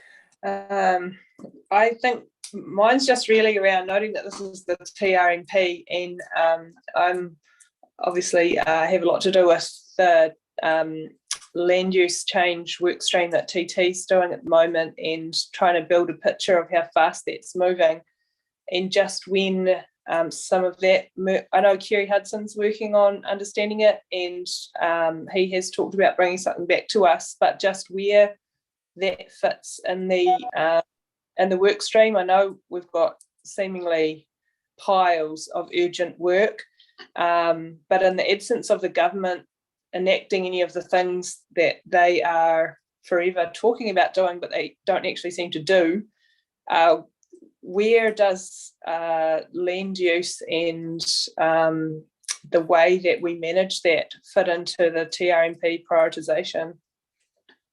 through you, Chair, the initial look will be through the regional policy statement. So it fits, you know, we talked about those 4 key issues. It's well within both the protecting sort of our natural heritage and what we value, but also the prosperous Tairawhiti themes. So I've been involved in those carbon farming land use discussions as well. So just thinking at the moment when we can get a report to council, kind of similar to the one you've just received on water allocation, just a bit of a scene setter, possibly with posing some sort of recommendations for you as a council. So we have a steer as to your position on some of those issues, because some of those issues really need some changes, a bit like the gambling policy. A lot of the land use change we're seeing in our hill country as a result of national policy drivers and settings rather than our regional resource management policy and rules. Yeah, so figuring out when we can get that to you as a council. All right, thank you, appreciate it. Okay, councillors, it is time to break. I have a mover, Councillor Faulkner moved this. I'll second that. All in favour, hands up. Thank you for that. Thank you to staff. I officially close our Sustainable Tairawhiti meeting. Please go and stretch your legs, have lunch. We will be back in half an hour. So I was going to start at 2 o'clock, but we are running out of time. And yes, Tony, I'm very ready for lunch. We'll see you 1:45 back here. Thanks a lot. Make sure you're on mute.